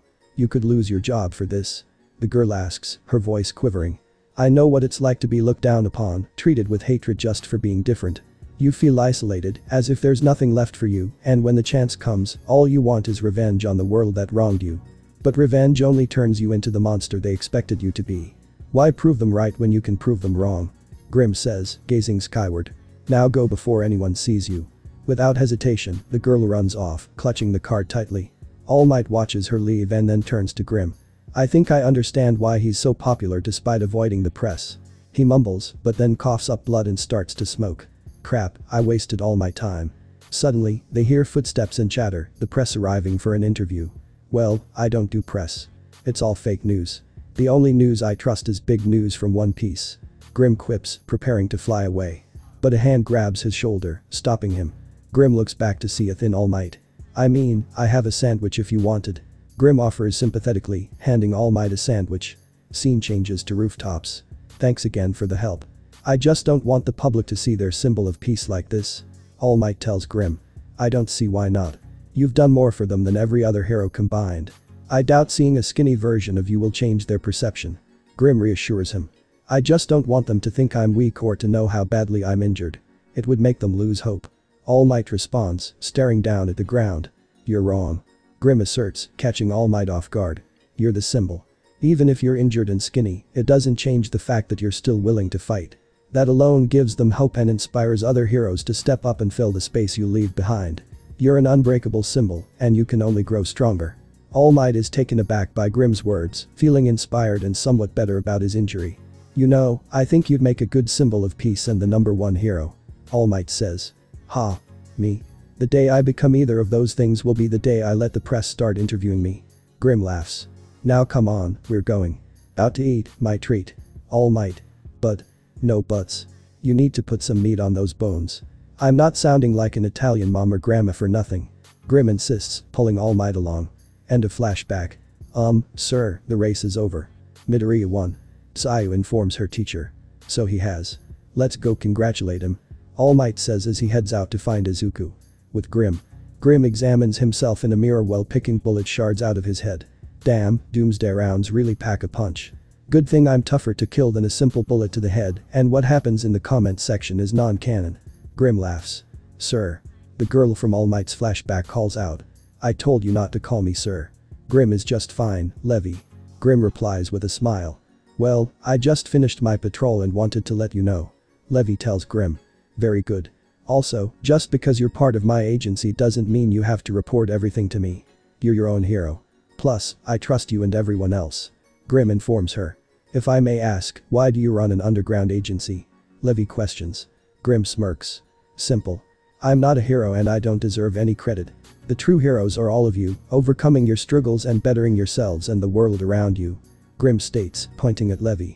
Wait, but you're the number 3 ranked pro hero, so what do you mean you're no hero? Levi asks. Are you really going to destroy the vibe I had going? Grim sighs. I'm number 3 because of plot and because people see and believe what they want. Izuku sits at the back of a bus, FaceTiming Toru and Kana. It sucks you had to go on a field trip right after your internship. Toru complains. Sorry, but when I get back, we're going on a nice date, just you and me. Izuku replies. Toru's eyes light up at the mention of a date. Have fun, Izuku. Kana adds, squeezing into the frame. Thanks Kana. I'll take you to the playground or something when I get back. Kana's eyes brighten at the thought. The bus pulls to a stop and Izuku notices. Oh, it looks like we've arrived at our destination. I'll call you later. He says. Alright, Izuku, be safe and come back to me. Toru replies to her beloved. I will. He assures her before hanging up and putting his phone away as he steps off the bus. Wow, it's so beautiful. Uraraka exclaims, gazing at the forest. Yeah, it really is stunning. Kendo adds. Where's a bathroom when you need one? Denki shouts in frustration. Izuku looks out at the sprawling forest from the cliff. I can't even see the camp from here. He calls out, taking in the vast greenery. I can't wait for camp. Mina cheers, bursting into a mini dance. Kirishima joins her in the dance just as Aizawa steps off the bus. He looks up at the sky and sighs. Long time no see, Eraserhead. A female voice calls out. Class 1A turns to see 3 figures approaching, 2 of them wearing cat costumes and a small child with them. Hello Mandalay. Aizawa replies, exhaling a sigh. Wow, it's the Wild Pussycats. This remarkable team of 4 specializes in mountain rescue and has been heroes since we were kids. This year marks a special milestone for them. Izuku tries to continue but is interrupted by the blue cat girl who grabs his face. I'm 18 at heart. She exclaims. That's sad. Everyone thinks to themselves in unison. Alright, everyone. I'm Mandalay and this blue cat is Pixie Bob. We own this entire stretch of land and the camp is way out there. The cat heroine explains. Wait, then why did we stop all the way up here? Momo questions. I think we already know the answer to that. Sai responds loudly. No, that can't be right. Zero interjects, but the grin on Aizawa's face suggests otherwise. Run. Denki yells as he and Mina dash for the bus, with the rest of Class 1A quickly following behind. At that moment, Class 1B steps off their bus. It's Class 1A. Tetsu observes. Why are they running? Pony inquires. Save yourselves. Iida shouts, trying to warn Class 1B however, it's too late. Pixie Bob leaps in front of them, using her quirk to manipulate the earth and sending both classes tumbling over the cliff. This doesn't seem safe. Someone from Class 1B yells as they fall. Izuku pushes his face up from the ground, shaking the dirt from his hair. I have several questions. Izuku states. You have 3 hours to make it to the camp. That should be plenty of time if you can navigate through the beast forest. Mandalay says with a grin. If you don't make it in time, you won't get dinner. The students glance into the forest, noticing creatures made of earth starting to form from the ground. Rising to his feet, Izuku glances back at his classmates from Class 1A and 1B, come on. Let's make it to summer camp together. He shouts, prompting the students to raise their fists in the air. Yeah. They cheer, except for Bakugo, Tokoyami and Todoroki. Both classes dive into the forest, only to be met by the earth-like monsters. Monsters. Mina screams, clearly frightened. They must be creations of Pixie Bob's quirk. Observes a student from class 1B. So we take them on. Bakugo exclaims, bowling his fist and sending it smashing into a monster, reducing it to tiny pebbles. Wait, did Bakugo not use his quirk? Where did all that strength come from? Izuku wonders. With their guard down, a stone monster hurls a fist at Midoriya, but it merely tickles him, much to his surprise. Compared to Grimm's attacks, these aren't painful at all. Izuku says, breathing fire and melting the monster's stone head. I guess his training has its advantages. He thinks, smirking as he dons his hollow mask and returns the fight with punches and kicks enhanced by demon magic. Dark Shadow. Tokuyami bellows as his shadow partner shoots ahead and demolishes two rock monsters. Revelry in the dark. Izuku surveys the forest and sees everyone fighting with all their strength. Iida is using his momentum to kick through the monsters. Uraraka lifts them into the air and drops them to shatter. Todoroki freezes or scorches every creature in sight. Kirishima and Tetsu punch their way through, Momo creates cannons to fire at them, and Mina melts them to nothing. Each student is pushing the limits to reach the camp. Izuku grins as he sends yet another rock monster flying before both classes rush forward toward their destination. An hour and a half later, every student emerges from the forest, panting and drenched in sweat.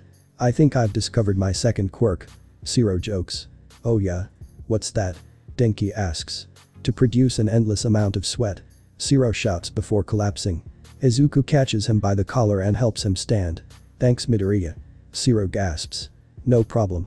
Izuku responds, though he is still breathing heavily himself. Soon, Aizawa, Pixie Bob, Mandalay, and a small boy step out of a building and look toward the classes. Just an hour and a half. That's faster than we expected. Mandalay comments. Thanks. Now where the heck is the bathroom? Denki shouts. That way.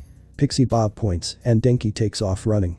Class 1A and 1B, you're here to improve your quirks. You'll have a relaxing night tonight, but remember, this is the only night for that.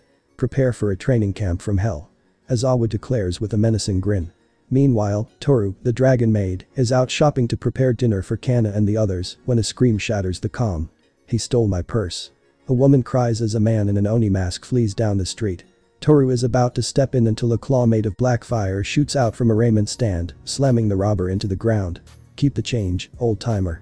Grimm says as he exits the store, approaching the purse snatcher and lifting him up by the collar.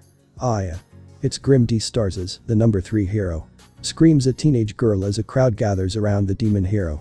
Toru walks toward Grimm, wanting to express her frustration over his reckless training of Izuku, but she hesitates once she draws near. She feels something. Power that overshadows her own by a factor of 10, no, 20 times as much. The crowd pushes her back as two demon wings unfold and Grimm ascends into the air. I hate this popularity. I really don't deserve it. Grimm sighs as he flies off, the criminal still in his grip.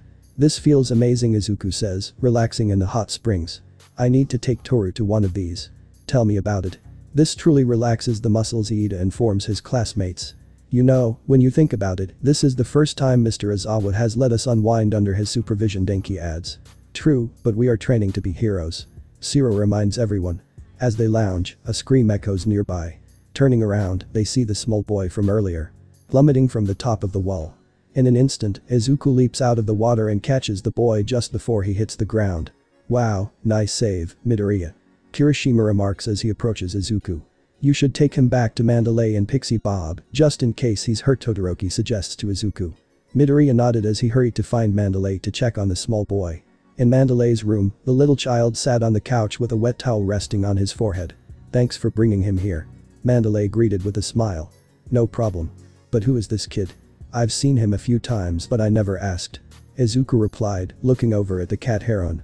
Oh, this is my cousin's son, Kauta. He's living with me now. Mandalay explained. Can I ask another question? Izuku inquired. Sure. Mandalay answered warmly. Why does he hate heroes? Izuku asked, catching Mandalay off guard. How'd you figure that out? Mandalay responded, intrigued. During my internship, I learned that part of my quirk allows me to sense negative emotions. Izuku said, bending the truth slightly. He realized that without his training with Grimm, he would have remained unaware of his demonic powers, including his magic circles and ability to sense negative emotions. Well, you see, Kauta didn't have a normal childhood. Both his parents were heroes, but one day they were killed by a villain while on duty. If they hadn't been heroes, they might still be here, so Kauta blames heroes for their deaths. Mandalay explained. He also doesn't seem to like me much either, considering I'm a hero as well. I didn't know. It's awful that someone so young had to go through that, Izuku said, looking down in sorrow. The next day, Izuku was working on his body and trying to utilize more of his demonic magic. Good thing Grim gave me these seals. They really helped me focus on just my demonic power, Izuku said as he applied a seal to his body. These seals blocked Izuku's ability to access his dragon magic for 12 hours. Once applied, they couldn't be removed, not even by Izuku himself. With these seals, his demon magic would grow at double the usual rate. Minutes turned into hours as Izuku demolished boulders using his demonic strength until daylight faded, leaving the forest in darkness. Noticing the darkening sky, Izuku turned to head back to camp, only to be confronted by Kauda, who gritted his teeth and looked away. I know why you hate heroes, and I can't blame you for that. If I was in your position, I'd probably hate heroes too. So, I won't stick around, see you later, Izuku said, walking past Kauda. However, a strange smell caught his attention. Sniffing the air a few times, he turned towards the forest and saw a blue glow along with a significant amount of smoke. Kauda, did the pussycats mention anything about a bonfire tonight? Izuku queried, glancing at the smoke. And no. Kauda replied, and just then, both children heard a noise. They turned to see a cloaked man wearing a mask approaching them. Upon spotting the masked man, Izuku instinctively dove to tackle Kauda just as the man attempted to crush the child. Kauda! Izuku yelled as he pushed Kauda out of danger. Thankfully, his quick action saved Kauda from being hurt. You're pretty fast, the man said, turning to face the two. Izuku, positioning Kauda behind him, glared at the man, whom he guessed was a villain. Who the hell are you? The name's Muscular. Remember it, because it's the last name you'll ever hear, the man declared, removing his mask and tossing aside his cloak. I don't think so. Dragon Force. Izuku shouted, but nothing happened. Looking beneath his shirt, he saw the seal was still active, leaving him with only his diminished demonic magic. This is going to be harder than I thought. He gulped, getting into a fighting stance. Muscular charged at them, and Izuku quickly put on his hollow mask before grabbing Kauda and jumping out of the way just in time. After landing, Izuku placed Kauda on the ground. Run now. Get back to the camp, he ordered, channeling his demon magic into his hand and firing a red orb at Muscular, but it had little effect. As the smoke cleared, Izuku saw the muscles bulging from Muscular's body. That must be his quirk, it enhances his strength and durability, Izuku thought to himself, surprised as Muscular suddenly appeared right in front of him. It increases his speed too, he exclaimed as he pushed Kauda even further behind him and blocked Muscular's attack with his left arm. When Muscular's punch made contact, Izuku felt the bones in his arm crack. Without the impressive defense provided by his dragon magic, Izuku wasn't inherently tough. In another swift motion, Muscular landed a kick to Izuku's stomach, sending him flying into the air. An uppercut followed, launching Izuku even higher. Muscular followed Izuku's trajectory until he noticed water splashing against him. Looking down, he saw Kauda's palm covered in water. I recognize that quirk, Muscular exclaimed as he began walking towards Kauda, who was slowly scooting away. It's the same one from those water horses, the ones who took my eye, Muscular said, raising his fist to crush Kauda. However, a voice interrupted him. Hey, jerk, Izuku shouted as he plummeted towards Muscular, 5 magic circles forming behind him and his fist drawn back. When he got close enough, Izuku slammed his fist into Muscular's face, driving the villain into the ground. As he landed with a thud, Izuku slowly stood up, feeling shaky but determined. He approached Kauda and gently urged him forward, signaling that it was time to go. You can't leave yet. The fun is just starting, Muscular said, and as Izuku turned, horror filled his eyes at the sight of Muscular rising again, muscles rippling around him as if he were a monster. Izuku turned back to Kauda, giving simple instructions. I'm going to hold this guy off. The moment I get a chance, you run and don't look back, he said firmly, readying himself. Wait. Your arm is broken and your attacks aren't doing anything to him. Let's run together, Kauda cried, tears streaming down his face. If we do, he'll catch both of us, Izuku replied, glaring at Muscular. Why are you doing this? Kauda asked. I'm a hero in training, it's going to be my job one day. Besides, what's wrong with wanting to save a kid? Izuku answered with a reassuring smile. Nice talk. Now let's see you back it up, Midoriya, Muscular yelled as he charged at Izuku. Bring it, Izuku shouted back, 5 magic circles forming behind him. The two collided and initially, it seemed like a stalemate. However, Muscular gradually overpowered Izuku and forced him down. As Izuku struggled against Muscular, he felt Kauda watching in horror. Don't worry, Kauda. I will protect you, Izuku shouted just as something snapped inside him. Muscular, meanwhile, noticed a fleeting change in Izuku's form. In a sudden eruption of black energy, Izuku forces Muscular off him. Muscular lands on his feet and looks at Izuku, who is now on the ground, transforming into a terrifying new form. Izuku's eyes gleam with a fierce red hue as he lets out a blood-curdling scream that reverberates throughout the forest. He strides toward Muscular, each step leaving deep impressions in the earth below. Though Muscular attempts to speak, Izuku conjures a dark sword into his hand. In the blink of an eye, Izuku appears directly in front of Muscular and delivers a devastating blow. He propels Muscular into the air with a surge of black magic trailing behind. As Muscular soars upward, Izuku pulls back his sword before driving it forward, shouting "Black Meteorite." The sword slices deeply into Muscular's chest, sending him crashing to the ground amid a massive cloud of dust. As the dust settles, Izuku reverts to his normal form and collapses into the forest. Time skip. Izuku's point of view. I awaken in a hospital bed, greeted by a man I've never seen before sitting beside me.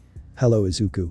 I'm Namasa Tsukauchi, and I have some unfortunate news," he says. "Be bad news?"